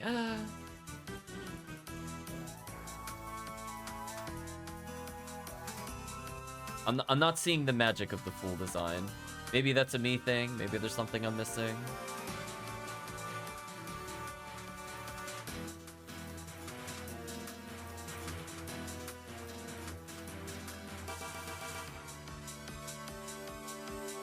Because I was just thinking, you could rotate through, like, the Fire Week enemies. You don't have to make the quest, like, ultra annoying for horses. There were a few rooms where I feel like it kind of did that. But as I said, more often than not, I just ended up not Kabowie stacking. Like, there was one room in there I did it. Ooh, 35 hit? Nice. Pretty solid. Oh, I thought he was gonna die. That was awkward.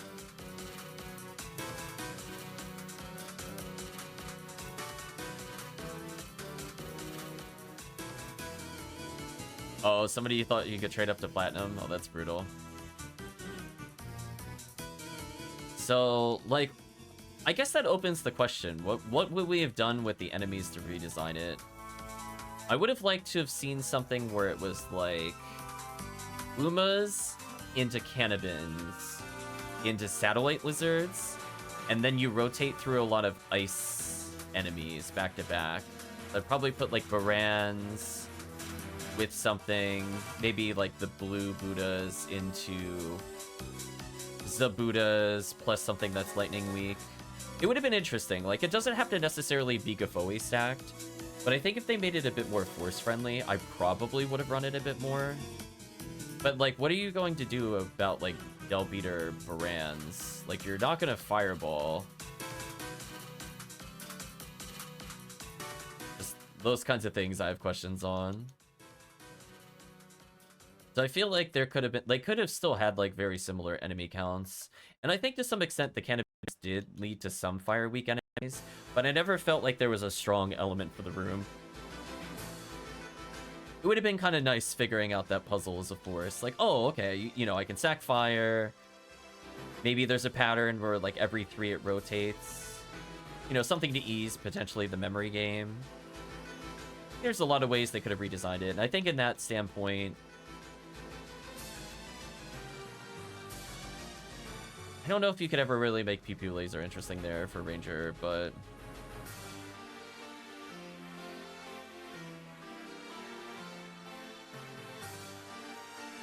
I don't know. There were a couple of spawns where I just don't care for them. Like, they exist in other waves. Like, when they have the robots protecting the brands. I don't really, like, those are common ones, but they're not really, like, fun to me, which is why I don't really enjoy mines. It just feels like a knowledge check.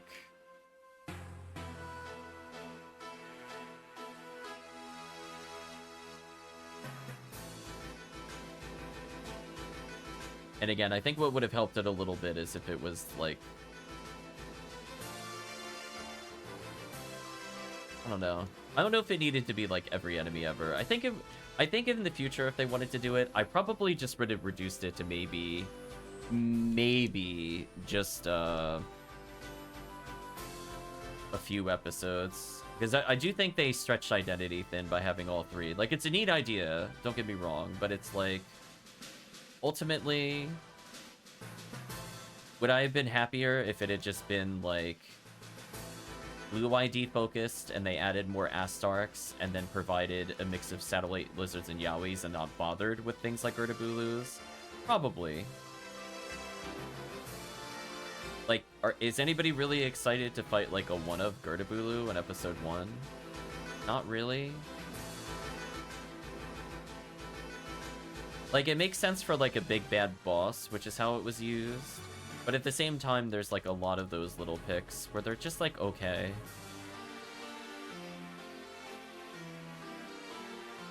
I think the one thing I liked in the quest itself was, having the robots pair up together. I kind of like that idea where you have the Sinnoh barrels and, like, the blues and the reds and then the, Episode 2 versions. I like the thematic grouping of the enemies. Or even if they're cross-episode, it's kind of neat.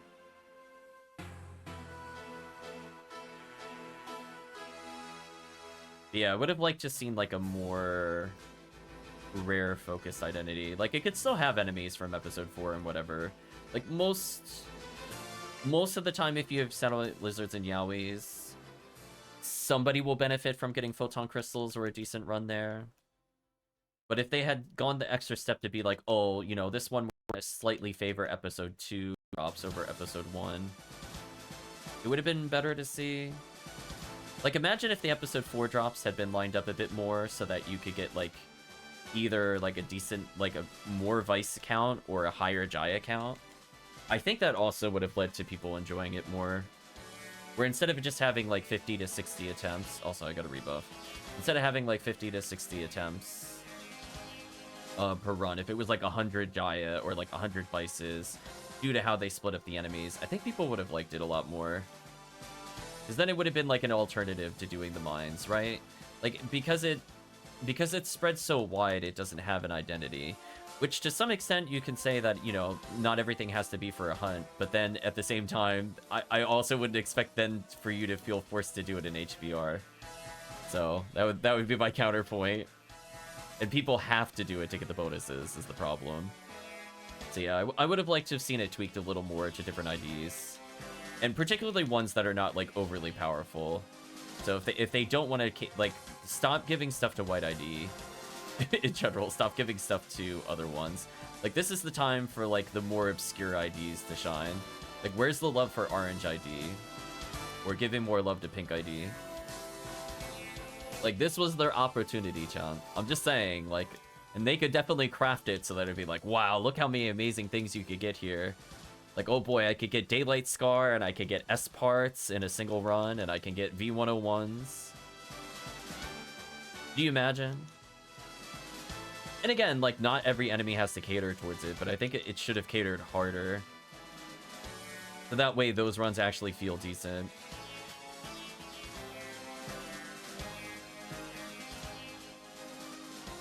Because otherwise, we're just kind of scrounging for, like, of, like, 200 enemies, there's, like, 40 of them that are actually relevant. It's kind of unfair.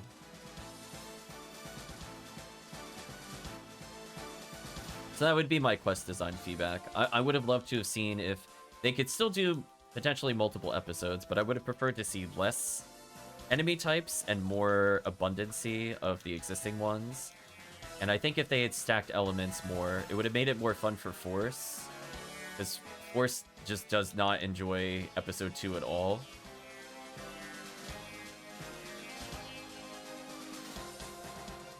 And I'm okay with, like, 1 or 2 enemies being against the type. Like, if there's 6 enemies, you know, if one of them is not weak to fire, that's fine. I think that potentially brings an identity for, like, what the Hunters and Rangers might do. And, you know, that kind of goes into the individual wave discussion, which might be too fine-grained for the topic. But I do think, like, those are the things that should be thought about. And I think, to some extent, I never really felt like I had a target for the most part as a Force. And I felt like everything was just kind of rangery. I don't think there was anything where I was like, oh, there's one big bad here and one big bad on the other side, so I should play my Q-cast to deal with it. Like, aside from, like, 1 or 2 Baran's placements, I don't think I had that feeling while playing.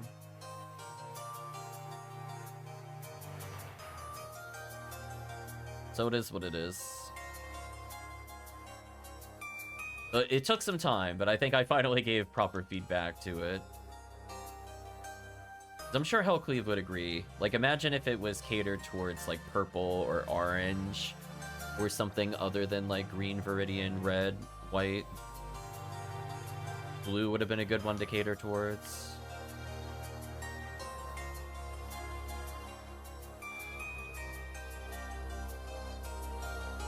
Yeah, like, honestly, it's just, like, I did fire. There's not really a wave where I felt like, oh, yeah, I felt rewarded for Rabarda. It's just kind of, eh. So this is where, like, being able to Gafoe stack, or being able to hit... Like, I think, for example, the beginning rooms in Atrocity 1 are actually an example where that kind of happens, but it's not consistent through the quest. Like, when they drop the Sinnohs, for example... If they had grouped the Sinnohs, so it would be like red and blues, red and blues, red and blues, so that way you could Gafoe stack into like satellite lizards, that would have been huge. If we don't get a crafting system, we need less dead drops and IDs and ult. Yeah. True story.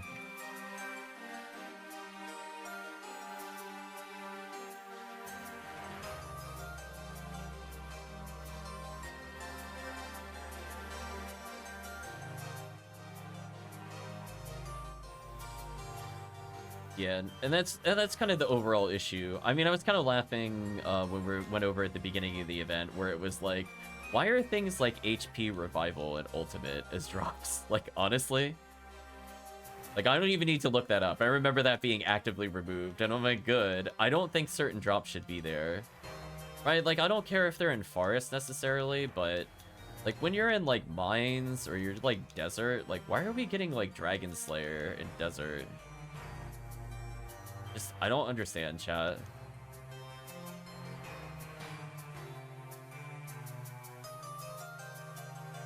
Like, can't we just replace that with, like, a Zamba, or, like, more Girasol chances? Or, like, less annoying Twin Blaze Huns?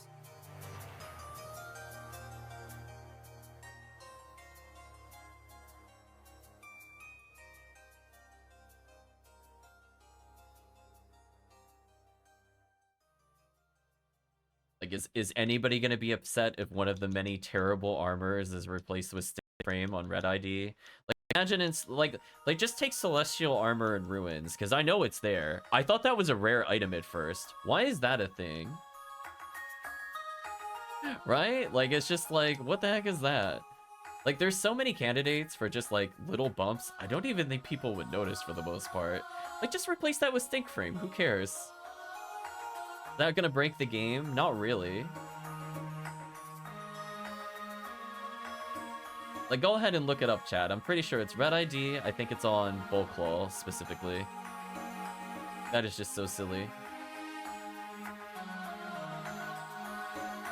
If you look at the normal drops, the only thing that drops on normal is PCs, PDs, and ad slots, and they're all for rare mobs. They force most of the not used stuff down to normal even. Yeah, it's just kind of like one of those things where, like, I don't think it would be a big deal.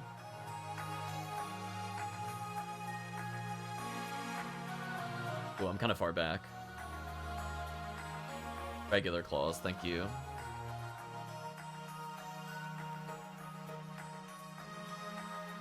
It's just like one of those drops, I'm telling you. There's just certain enemies where I'm like, they just drop literal trash for everything.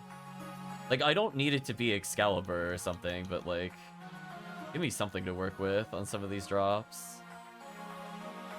Like, people already don't run a lot of those hunts over, like, the insanity that is Episode 4. Not everything needs to be brought up to Episode 4 level, but at least, like, I feel like there should be a system where there should be 2 primary rares, 2 secondaries in most areas, and that would solve a lot of problems. And I feel like the problem is that there's a lot of quote-unquote secondary rares in the hunts. I already said they don't care about the trading market side of it, yeah. And I don't think they necessarily should either.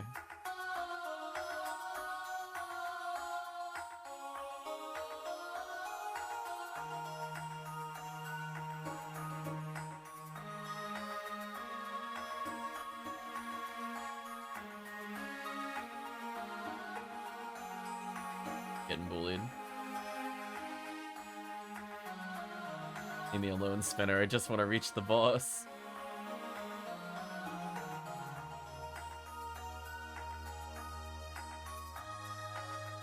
Those missiles are rude. Oh, slightly too early.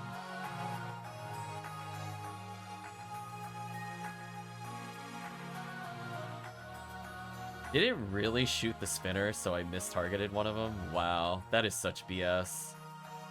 That is actually BS, chat. I hope you saw that. I looked at the boss and I shot the far left spinner instead, and it whipped the boss on a hit. Wow. Actual nonsense.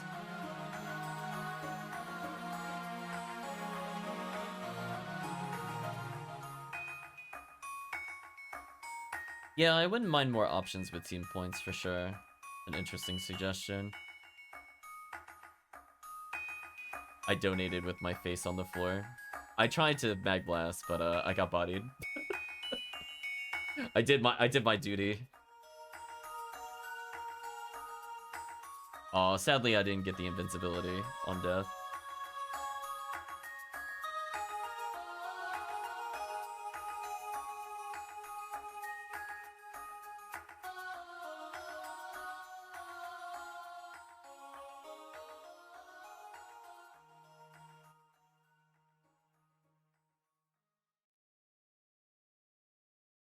I guess that's to get to pod and sell the rest. Yeah, like, I think it's okay that pod exists. It's just that, like, you shouldn't feel forced to do it as, like, the only thing of value. Like, right now, there's only, like, in episode 4, pod and, like, new mop-up operation are the primary things. So I find it kind of sad that they got rid of some crater runs, because I already feel like there weren't, like, a crazy amount, right? Like, you would kind of do it on the way through with Cannon Rouge. But, like, most of the time, people will be running Desert. And then they nerf Sky, so there's no reason to do Sky Surface anymore. Unless you really want that Liberta kit, I guess. Which I don't.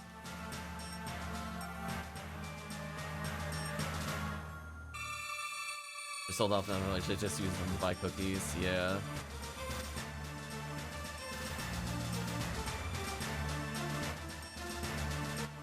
Okay, well, we have our Cannon Rouge, I guess. Let's do one more. Actually, never mind. I looked at the time. We can't do that. Also, I put the Cannon Rouge in the share bank. Does she have her own Cannon Rouge? Find out. She does have her own Cannon Rouge. It's equally pointless. Okay, then the other one can stay in the bank, I guess. Let's see. I guess we could just do some TTFs. I'll need to take a break in about 50 minutes. I think we could do a couple of those.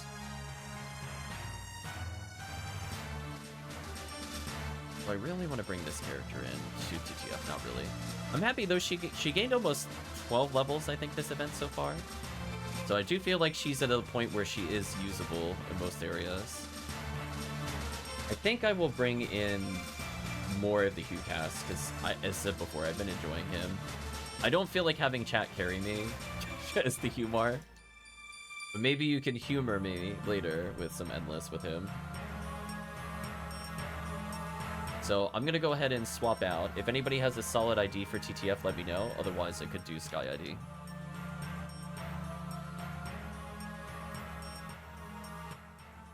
Turning points to the cookies or PDs. Yeah, I guess the question comes in who has ownership of the team points, because that could also... I guess it would be like, would it cause fights? People just don't get it. Like, where are my cookies?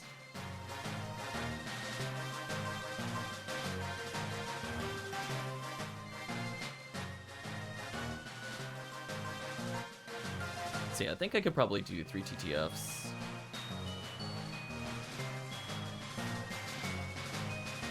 Oh, never mind. We're surrounded by green ID bros over here. Oh, did you want to hop in, Minus? You already since... oh, Robot TTF.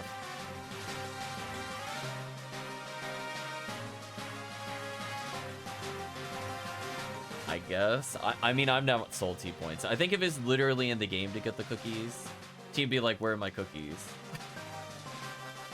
There's the difference between you could get it through trading and getting it through an option menu. Yeah. Okay. Oh, yeah, that's right. You're still on the internet. Okay, so let's have...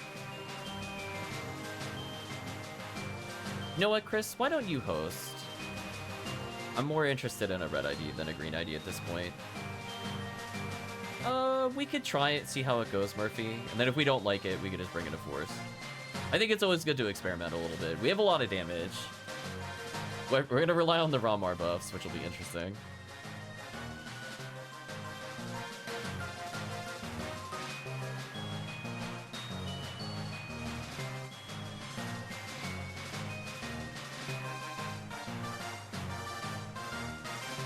Yeah. We'll try it. I think Chris also has a red ID force, technically, if he wanted to bring the character in. Up to Chris, though. I think he's looking for Lavis Cannon, and from what I remember, red ID gives it. Yes, it does on the rare slime.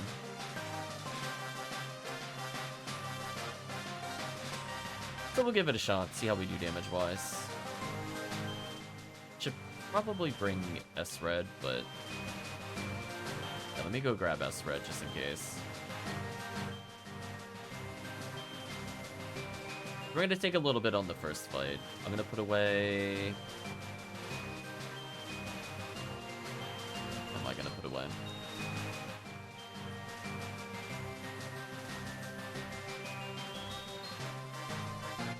I need everything. That's kind of the thing. Guess I could put this away to do this.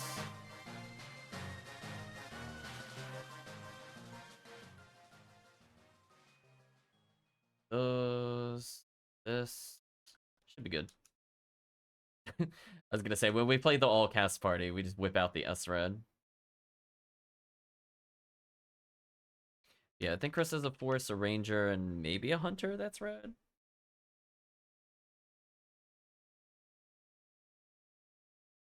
But I figure since he wants Lava's Cannon, we'll make him suffer a little bit first. So go ahead, Chris, start up the TTF.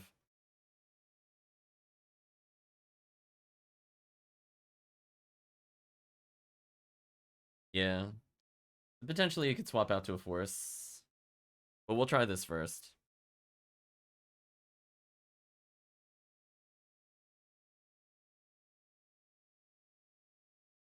Oh, did the music pause? Oh, we at the end of the soundtrack. Well, that's easy. I got a backup soundtrack.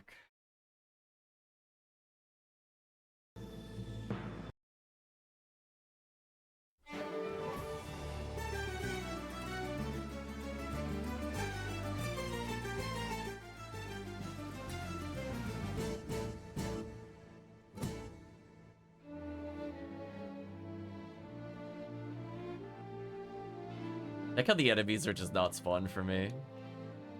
Thank you, TTF.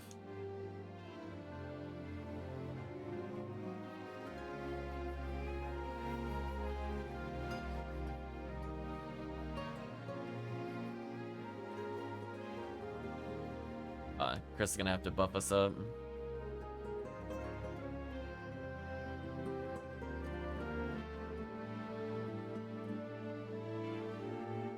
I'm gonna circle around Chris. There we go.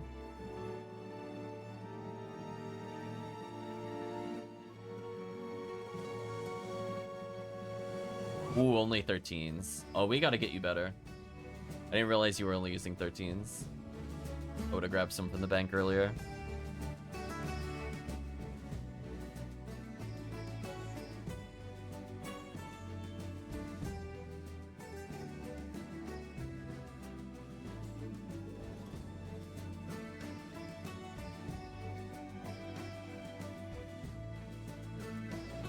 Just learned Shift to 2 runs ago. Oh no. Ooh. Damage there actually matters.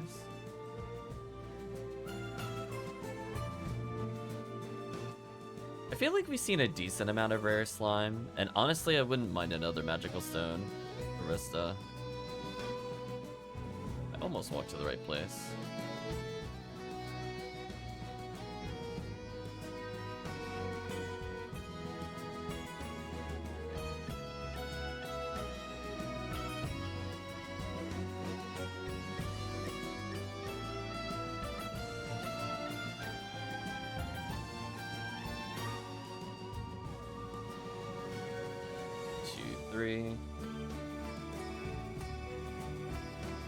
No. Did somebody slime dupe that or just kill them? I didn't see the other slimes. It makes me so sad if you didn't slime dupe. I only saw one slime when it died.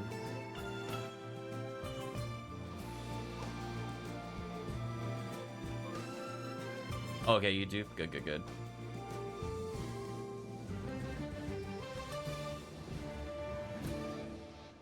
Let's go ahead and annihilate this real quick. Here, Oh, rip Chris. Okay, duping time. 1, 2, 3, dupe.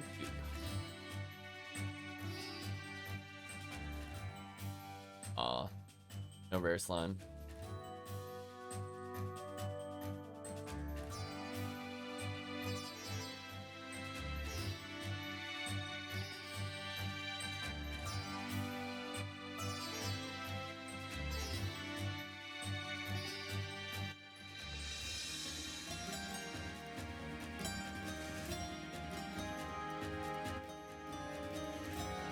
is up. I'm gonna see very briefly if I have a buff for Chris. The unfortunate thing is I just put away like all my buffs. I don't think I have any in the share bank. Yeah, I only have a gel in 15. Oh well.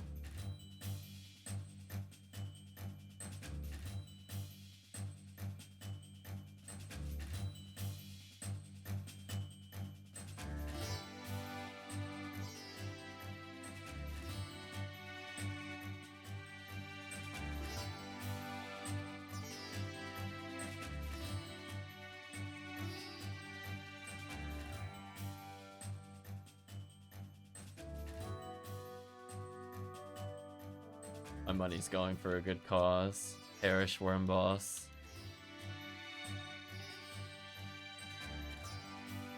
There we go.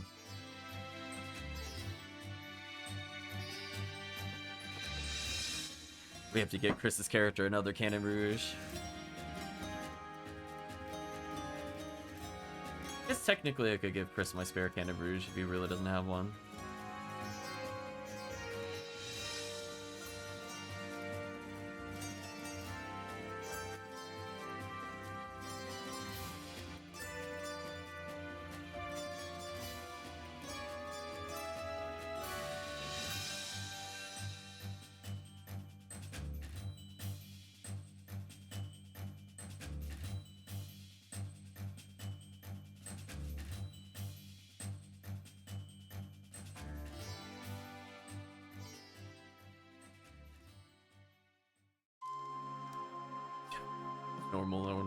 Normal kills.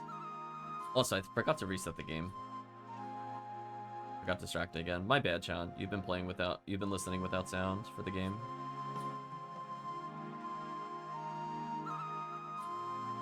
I like logged out, but I didn't think that would reset the sound. I'm assuming it hasn't. Oops. I fixed that. Sinnoh Blue. At least you can enjoy some music. Chat probably knows what game this is from. We've had the soundtrack on multiple times.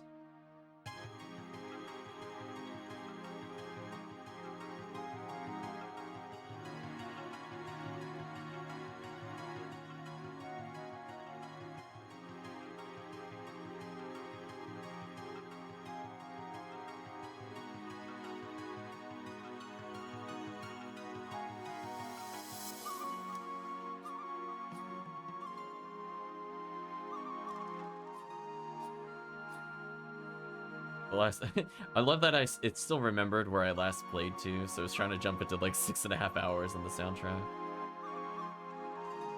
Alright, so we'll get buffed up.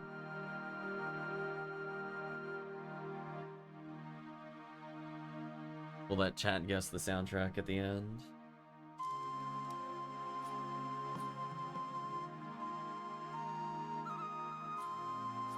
I do miss this game. Probably be one of the ones we play again. It's always Ninja Baseball Batman. Never Ninja Baseball Batman.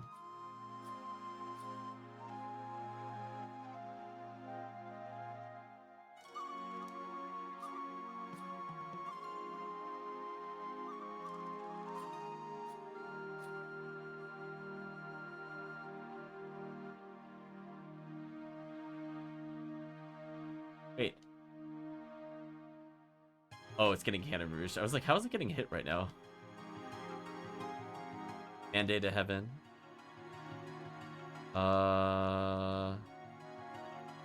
You mean Kessen 2? No.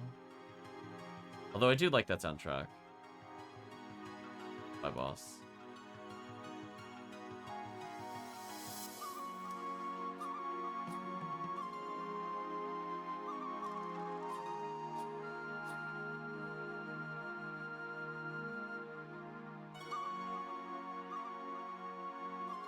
See, I know hints that would give Chris the answer immediately. Kind of make it more generic. I think.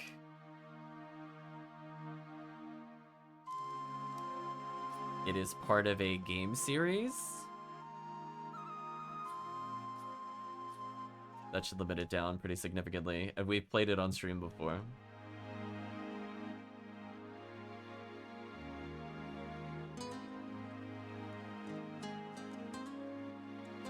I got bonked. That is so sad. The claw come and taketh my life away. Sylvania 64. Yeah. That soundtrack is okay.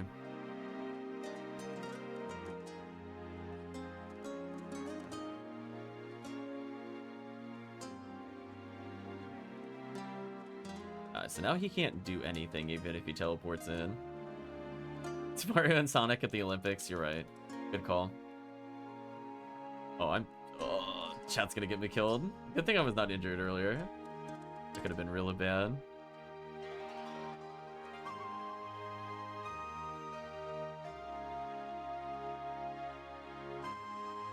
Red ID, I think it's Spread Needle from the Darkbringers. Let's kill the Darkbringers to say we went for it. PSO Spirit says, how did the anniversary badges work? There's a shop quest in episode 1 called, it literally is like badge quest. And you can exchange them directly for items. You can upgrade bronze and silver to the next tier, so silver and gold respectively, by having 10 of each item. If you have a platinum badge, which is super rare, you could trade it in for an Uber. But does everybody in the group get one, or only the person that picks it up? So it's the same as every other drop in PSO. So it's individual. Unless you've specifically changed it to classic mode, it is by default per character. You're wide open! Thank you. I'm gonna say Earl Adkos. Okay, I was looking at how the letter spacing was. Give me a second, chat. I'm getting a phone call.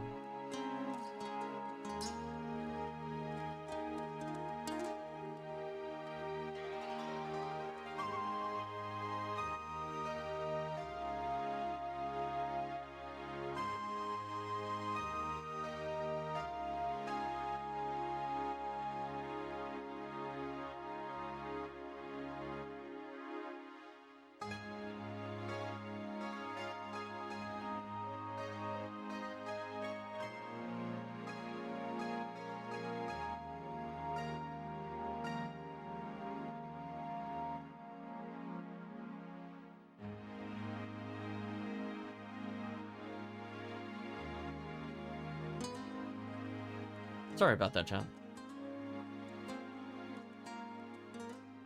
Don't see that many blue bursters nowadays. I think for a while I put it in the wrong category. I didn't realize there was a blue burst category. So I think going forward when we're doing Ephinea stuff on PC, I'll try to make it in blue burst. Because technically we're playing episode 1, 2, and 4. Is that a monolith? It is indeed a monolith. Sorry about the no game sound. We'll fix it on the boot up.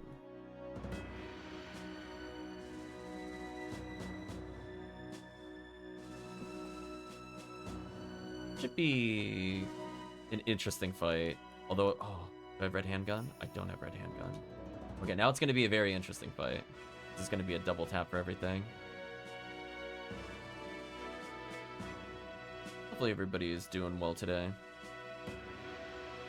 Yeah, the downside.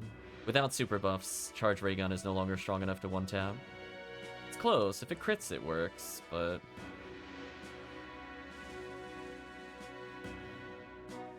oh well, just means my HuCast needs more ATP, right? I'm at max ATP, I think it kills by itself with this level of buff. Because I need to do, like, what, 5 more damage to kill the spinner? I think 50 ATP would do it. These things aren't that tanky.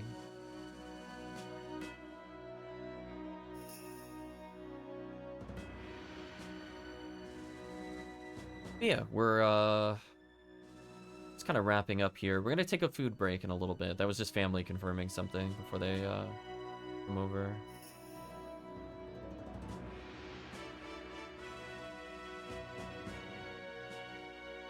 I was gonna say, honestly, with HuCasts, I mean, his lure gun is nice, but I don't know how needed it is when there's a HuCast. I'm gonna be honest with you. Plus Rawcast, they're like 2 of the most damaging characters in the game. Unless we just have like a little mini baby buff, should be good.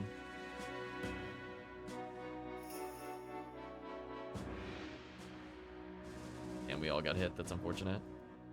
Unfortunate for falls, round 2. Alright, well that was free. So I think it's always good to reassess how powerful the team is by just witnessing the straight bullying from people. Like, I'm the highest level by far. Most people are not that close to cap in terms of ATP. Like, even here, we did more damage here than some of our other runs. Our buff's about to wear off, though. That'll be really sad.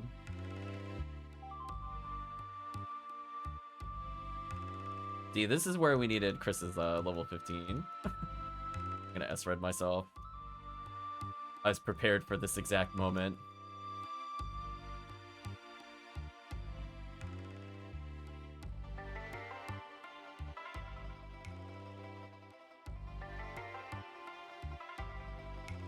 Oh, untargetable.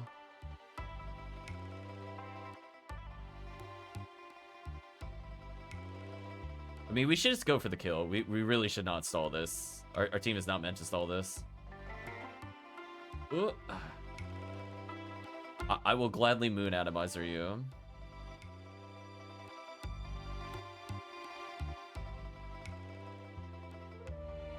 Ooh. All that the party wipe.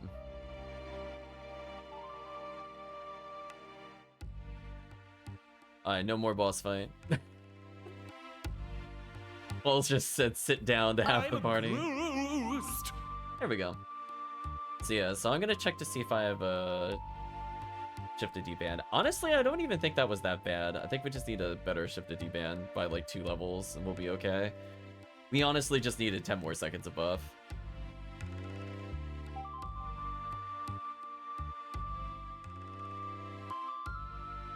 Oops, I did not mean to open that. That's gonna be annoying.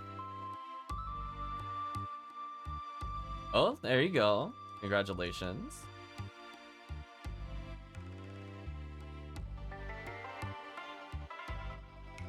Yeah, we had a 16-minute run and I paused the team for like a minute. So it's like, I don't even think it was that bad of a run, to be honest with you. Like, we got lucky with falls, but then we got unlucky with the other phase. So I'm mostly just gonna look to see if I have Gel and Zalure for Chris's character. We'll fix things up. Because we'll get slightly better damage. Longer buff timer, which is important. Yeah, and any bonus ATP on Vault Up also speeds that up. That's a good point. So I'll just keep making sure to Twin Blaze.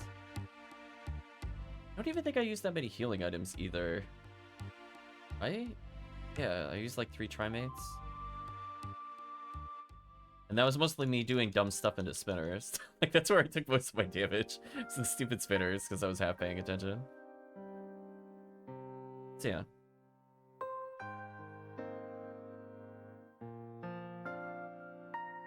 Let me go check real quick. I should have it. I'm assuming it's on my tech character. But I'll do a quick lookup.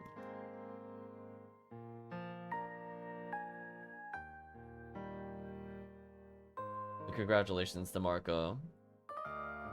Then you could say you earned it. You were in a party with only Romar as the buffs. Shift level 15. Okay, who has this? Use bank inventory. It's in my Omarl. Really? Do I have another shift at 15? Or is that my only one?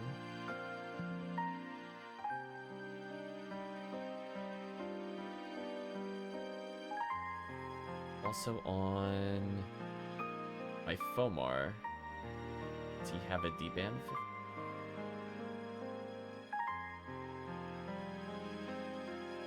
And I have like a million in here. I'm assuming this is the techie character. Yeah, it might be better. Okay, so my techie definitely has it. Let me bring them in real quick just to give Chris an item. If you want to host Chris, I can give you the text. And then I'll switch characters again. I should be good. I have like a million spares. I just needed to see who physically had them. I assumed it was my tech character, but it's interesting the other characters also have 15s.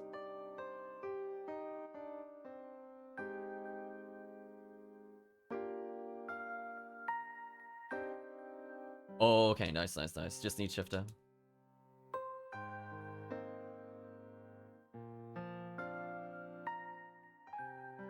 I'll make a game for Chris to join, and then Chris can make the other game, I think.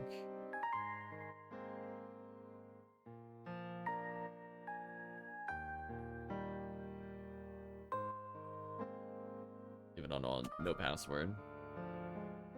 Worst thing that happens, I just put it in the share bank and transfer. It's not a big deal.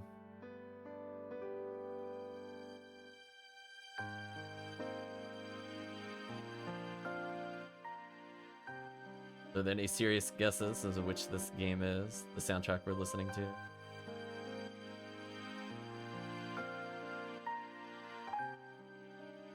So many 15s in here. Boom.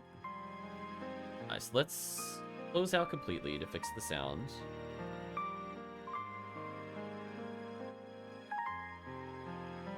Bye to this real quick.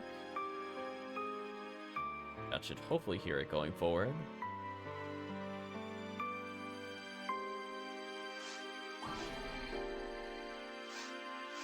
Can't believe we got a red ring before a V101. I'm not that surprised. You'd have to do a lot of things for V101. Like, when you've hunted with us, I don't think we've done any V101s. I think we did, like, one set of green ID hunts. But we do way more TTF, comparatively. Yeah, exactly. I agree with Murphy. It is not Radiant Historia.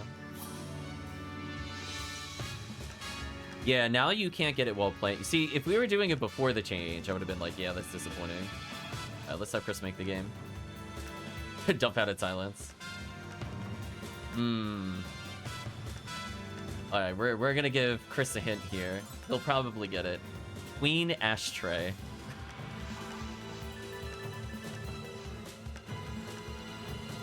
Oh, you've been doing them on your own? Oof.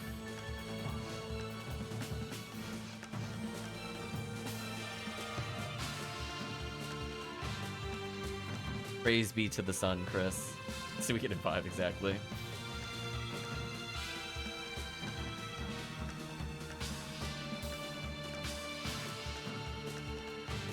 Could have also said Rock Beaver. I think a lot of people would have gotten it if I said Rock Beaver. There's only so many things that could belong to.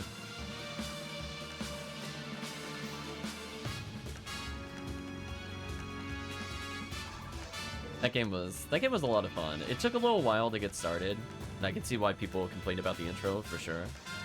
But man.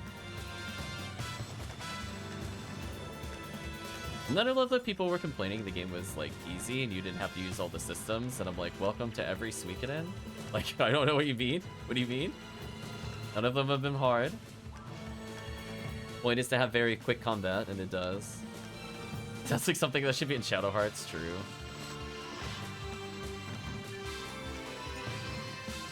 Silver badge, nice.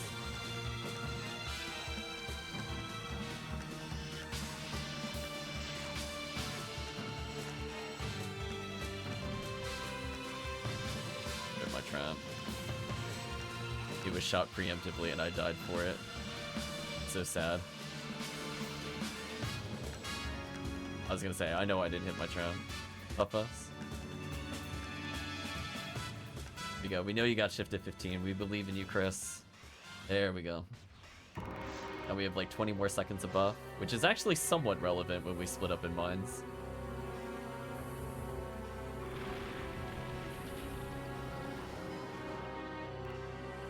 And with this 15 shifta, I think I can one-tap with the ray gun in the balls fight, which is also an important damage threshold. Oh yeah, big damage.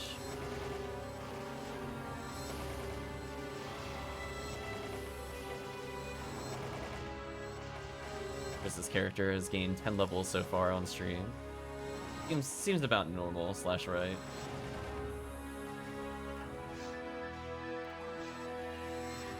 Oh, it already died. I heard people go to attack it and it just fell over. The dragon died of a heart attack. Dead already? Oh, photon drop. inconveniencing. I have to go back for that. I think that's the first drop of anything of interest in a while from that area. And indeed, dead already. Nibelang Valesti! It died of embarrassment? Yeah, that's true. Like, holy, they don't even have a force. Ugh. Somebody, there we go. Well, somebody triggers the slime, we're good. Oop, oop. And die.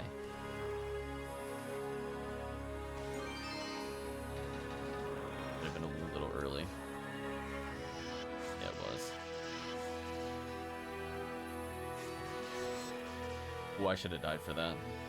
I think I just didn't crit kill one of them. It's so sad.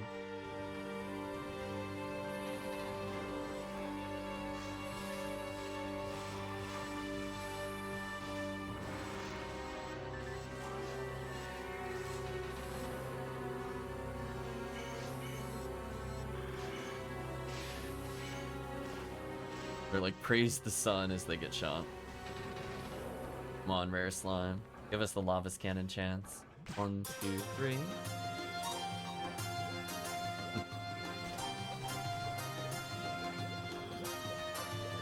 I will say though, for if we play Weekend 5 again, I don't think we'll go for the true ending.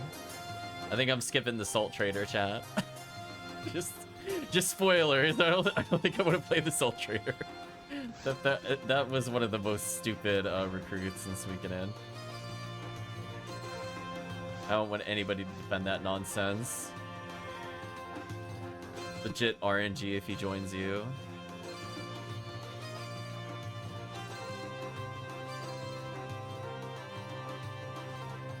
There we go. Chris is looking for the salt emote. Yeah. That was so dumb. How many times did I have to visit him before he joined? Was it like 6? It's insane. I was like, just join us already. What are you doing?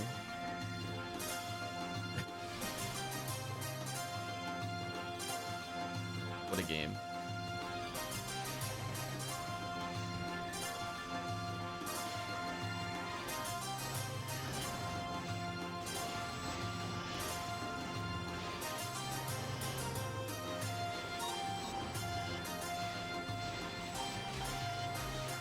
So it cost me 50,000 to do the run, but that's fine. Speeds it up significantly. I think that's one less Jaya swing I needed to do. The shift it mattered.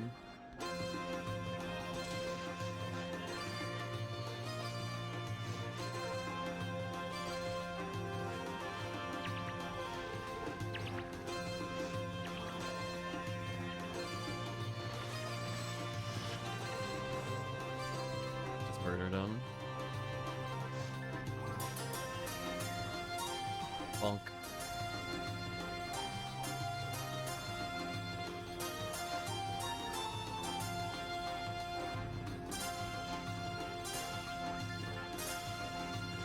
So yeah, I might have to do a small pause after this next run. Then we could do one last TTF after that, and then I'm gonna go on my food break. It honestly just depends on family at this point.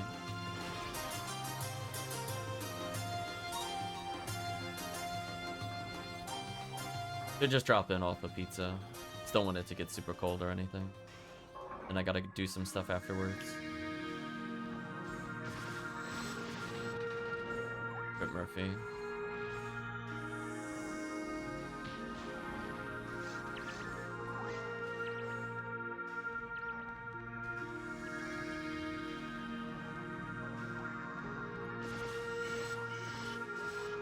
Still combo kills. What a monster.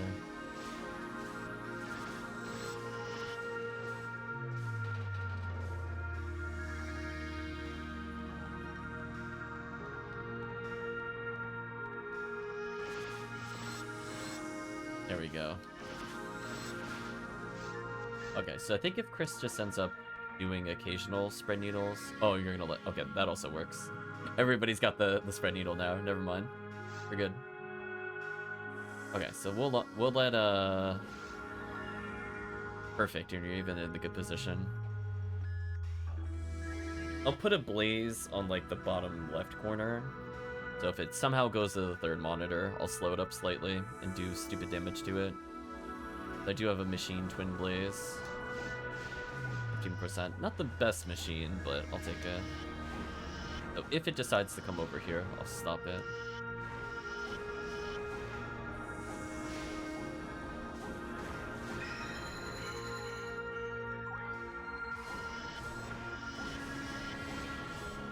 We're just gonna have to rebuff Murphy.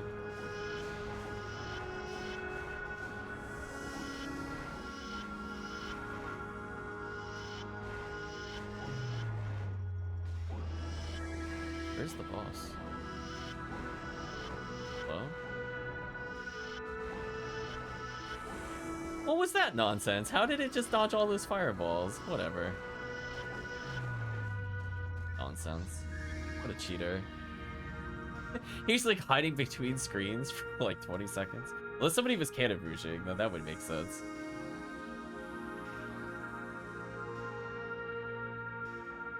Aft.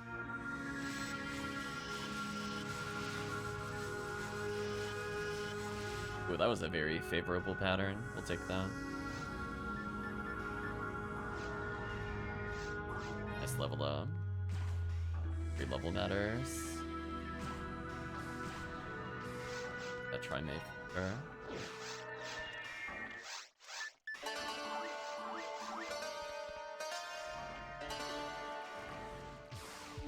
Any ball out with DMV wrecks my HP? Heck yeah, it does, because it multi-hits. It's so good, though. Yeah, we go down to 3. We live the 3 HP life on Volt Up.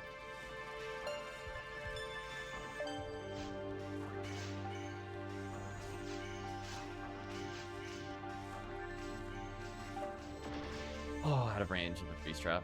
Should have taken one more step, that would have worked. Oh well.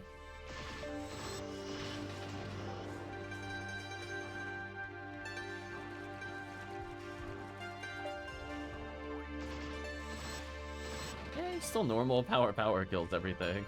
That's all I care about here. World power special kills with shift to 15. Nice. Let's kill the Darkbringers.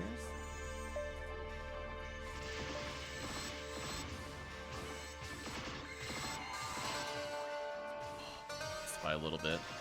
What a level up needs. And mech gun, interesting. With my buffs. Put a freeze trap over here.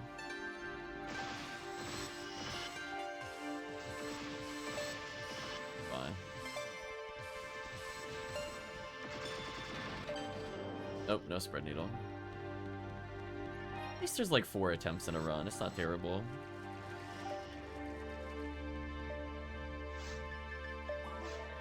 So we'll all get buffed by Chris, and then we'll get going. Perfect.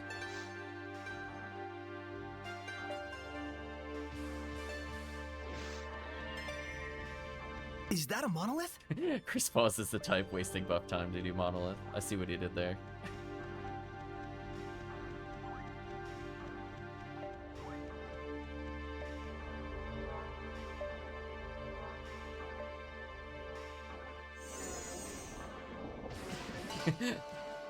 Okay, so I can occasionally kill.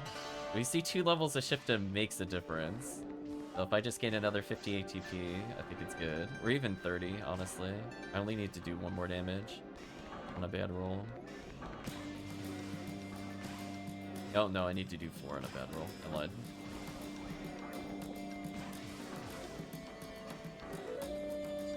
Almost walked into that. That was awkward.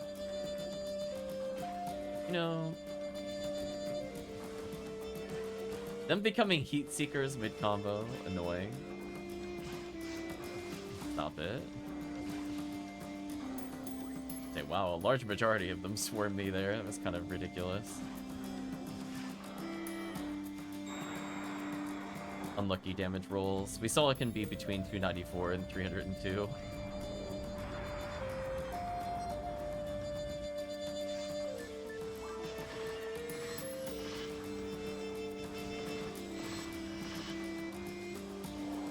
That fight Phase is still so fast, even with 15.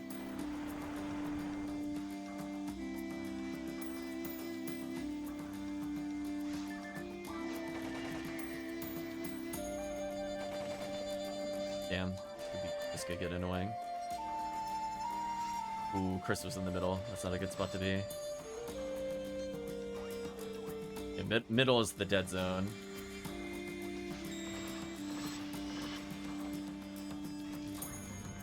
Okay, got a chance to end the fight.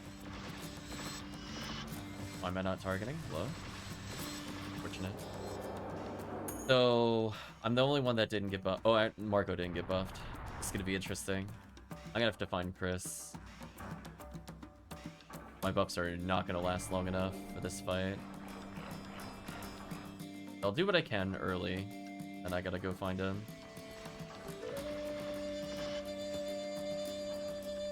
I found Chris.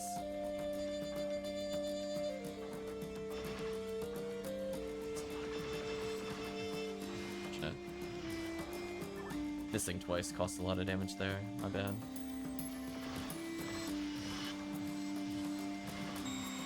Oh, look at that. We didn't even go to the next phase. Shift at 15 mattered.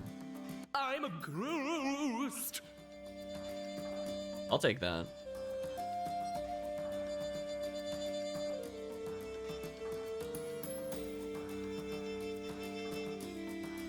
Alright, chat. I don't think I could do another full run. Before I go on break, actually, now that I'm looking at the time. Sub 14. Not bad with people that are still leveling up.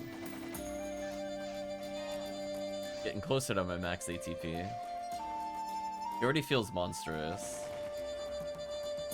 So why don't we just do, let's say, 2 more Phantasmal World Wars. I think I got enough time for that before I gotta go on my break. Yeah, sorry about that. I looked at the clock earlier. I thought it was 12:15, not 12:25.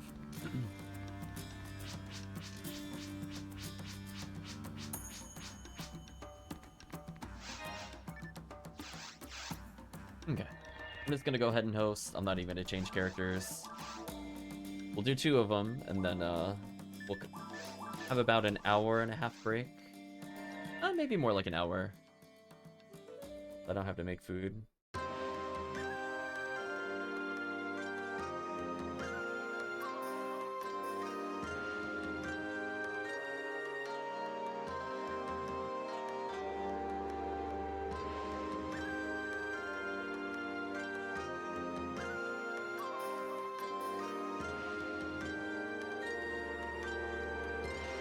But anyway, keep an eye on the Discord. I'll make mention. I guess it really just depends on what family does after they come here, whether it's going to be an hour or more. I got Phantasmal World all set up.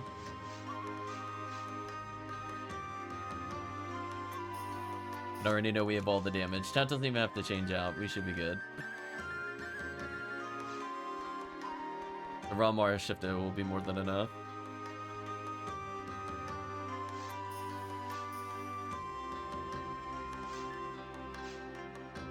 Marco at a solid 160. Now on the journey to wearing that red ring.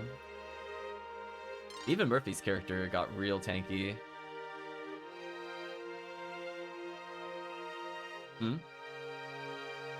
Oh. Yeah. Yeah, I think you're fearing tower too much. It'll be fine. Our damage is so high. If you shift at me at all, like we beat it with nothing. We'll be fine.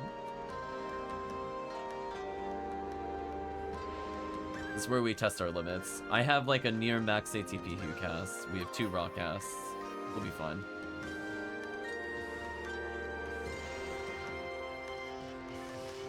Here,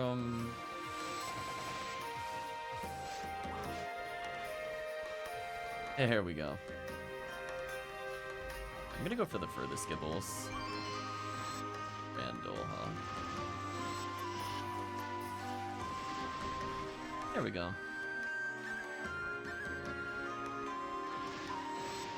Here, what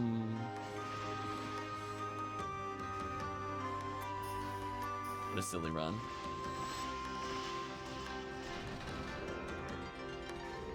Probably take a die, mate. Brandle with hit. Where is that on actually useful items game? Shaking my head.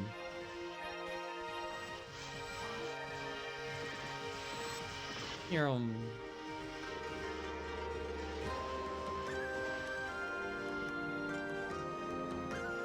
keep a free strap down for chat.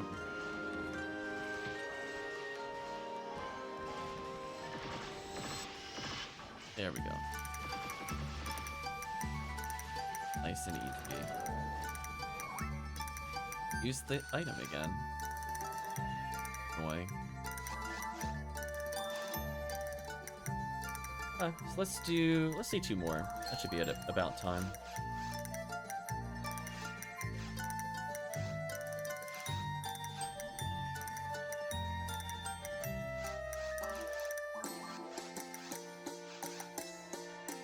Gonna say, I think that's the most I've ever done Seal J sword attempts. We did one as a joke at the end of the 24-hour stream, where we raced the final 5 minutes of the event and just did it.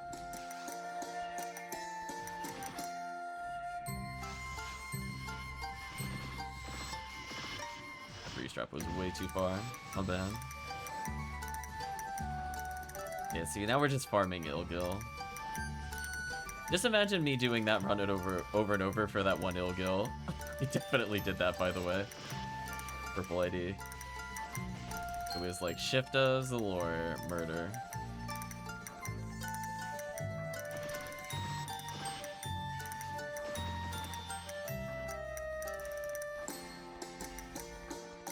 It's too early. Okay. Here,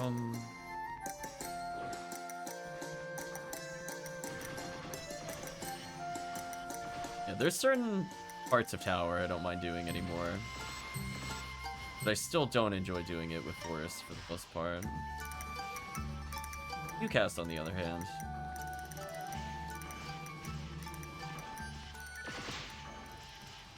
Bonked by the Saw. That's so sad. Okay, we'll do one more.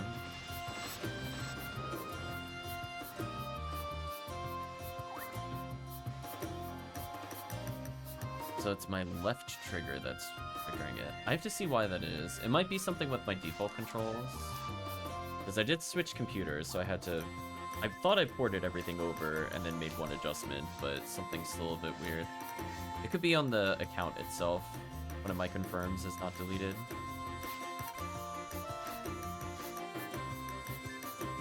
Because it's like L2 on the controller. It's a weird button that's activating it. Anyway. Last one. So when we come back, we'll probably do a mix of some endlesses and maybe some anniversary quests of how Cleve wanted to do like CCA later. We'll probably hop in some of those. Or Durandal, huh? Here, Or Ilgil. Ilgil just straight up getting farmed. Nice, nice.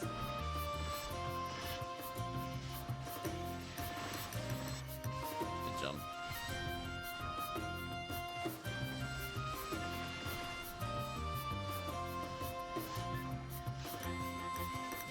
There we go. Chris is now 121.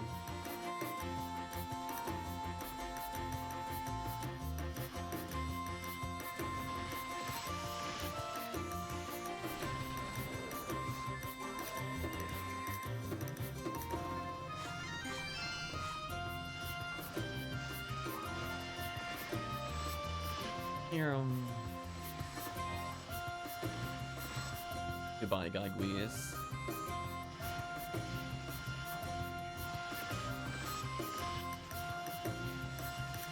I killed that one. I'm so happy he's at 103% chance to hit that special. That's so important, actually. So yeah, I didn't end up using my Vice. Didn't swap it over, but I definitely want to try him with Vice. The Falls fight for that extra 10% hit. We saw before, I'm able to land the heavies consistently, but the specials are still a little weird. Anyway, chat, sadly I do have to go for now. So how do we feel about this session overall? Well, I did technically get a Cannon Rouge finally. So there's that, I suppose. We had a red ring drop, which is always good. It's like 81% to 92.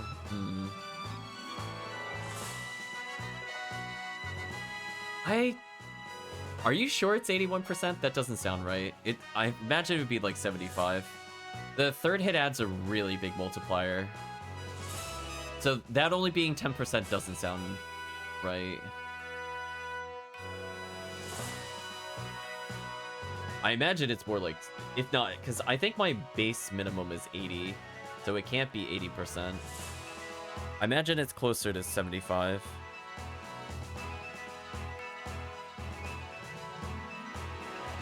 But from the perspective of other hunts, we'll probably do a mix of Endless and other things.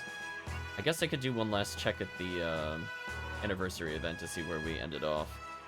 So we ended up at Temple almost at 9,000, so that's good people are running that. I might try that again for Vivian later in the week. Right now I'm not in a rush for it. Spaceship is low as usual, Tower is low as usual. If people want to do V502 hunts again, we could probably do that later in the week. The Olga's Atrocities are not completely terrible, at least. 8356 is not bad for Olga's Atrocity 2. So yeah, it looks like the next big milestone will be 9,000. I imagine we'll probably get to 10k, but then people will not want to go to 12k. You cast with Red Ring and 50 hit Vulcan comes at the 81 for the special.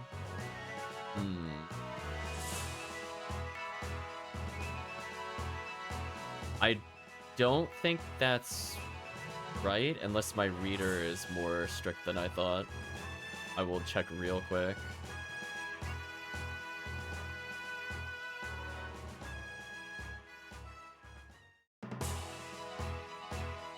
Monster reader.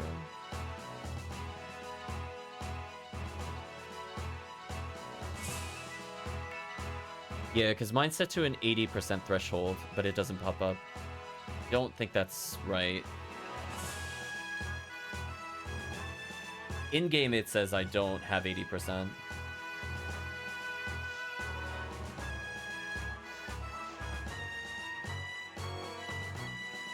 Because if you looked when we were in the fight earlier, it didn't even recommend it at all, because it didn't hit 80%.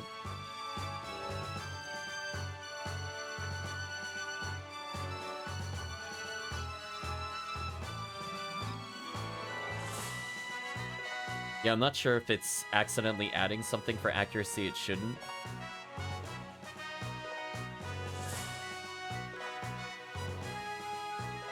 Unless I didn't cap accuracy on that last level up, then maybe.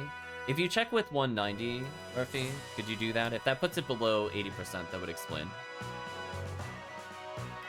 That would also resolve that issue, because I might not have gotten the ATA on that last level up. I assumed I did, but maybe I didn't. Because PSO does that weird thing where it does like fractional ATA, and I have 2.5 added, so I don't think it rounded up yet. So it's possible it didn't round up to 191. If that puts it at 79%, then that would make sense. But from the standpoint of the other hunts we're gonna do, I think for the event itself, we'll see where it goes. I don't think there's any way we're gonna see 20,000 by the end of the event. I think we're gonna get so burned out with August Atrocities. No, then that doesn't explain it.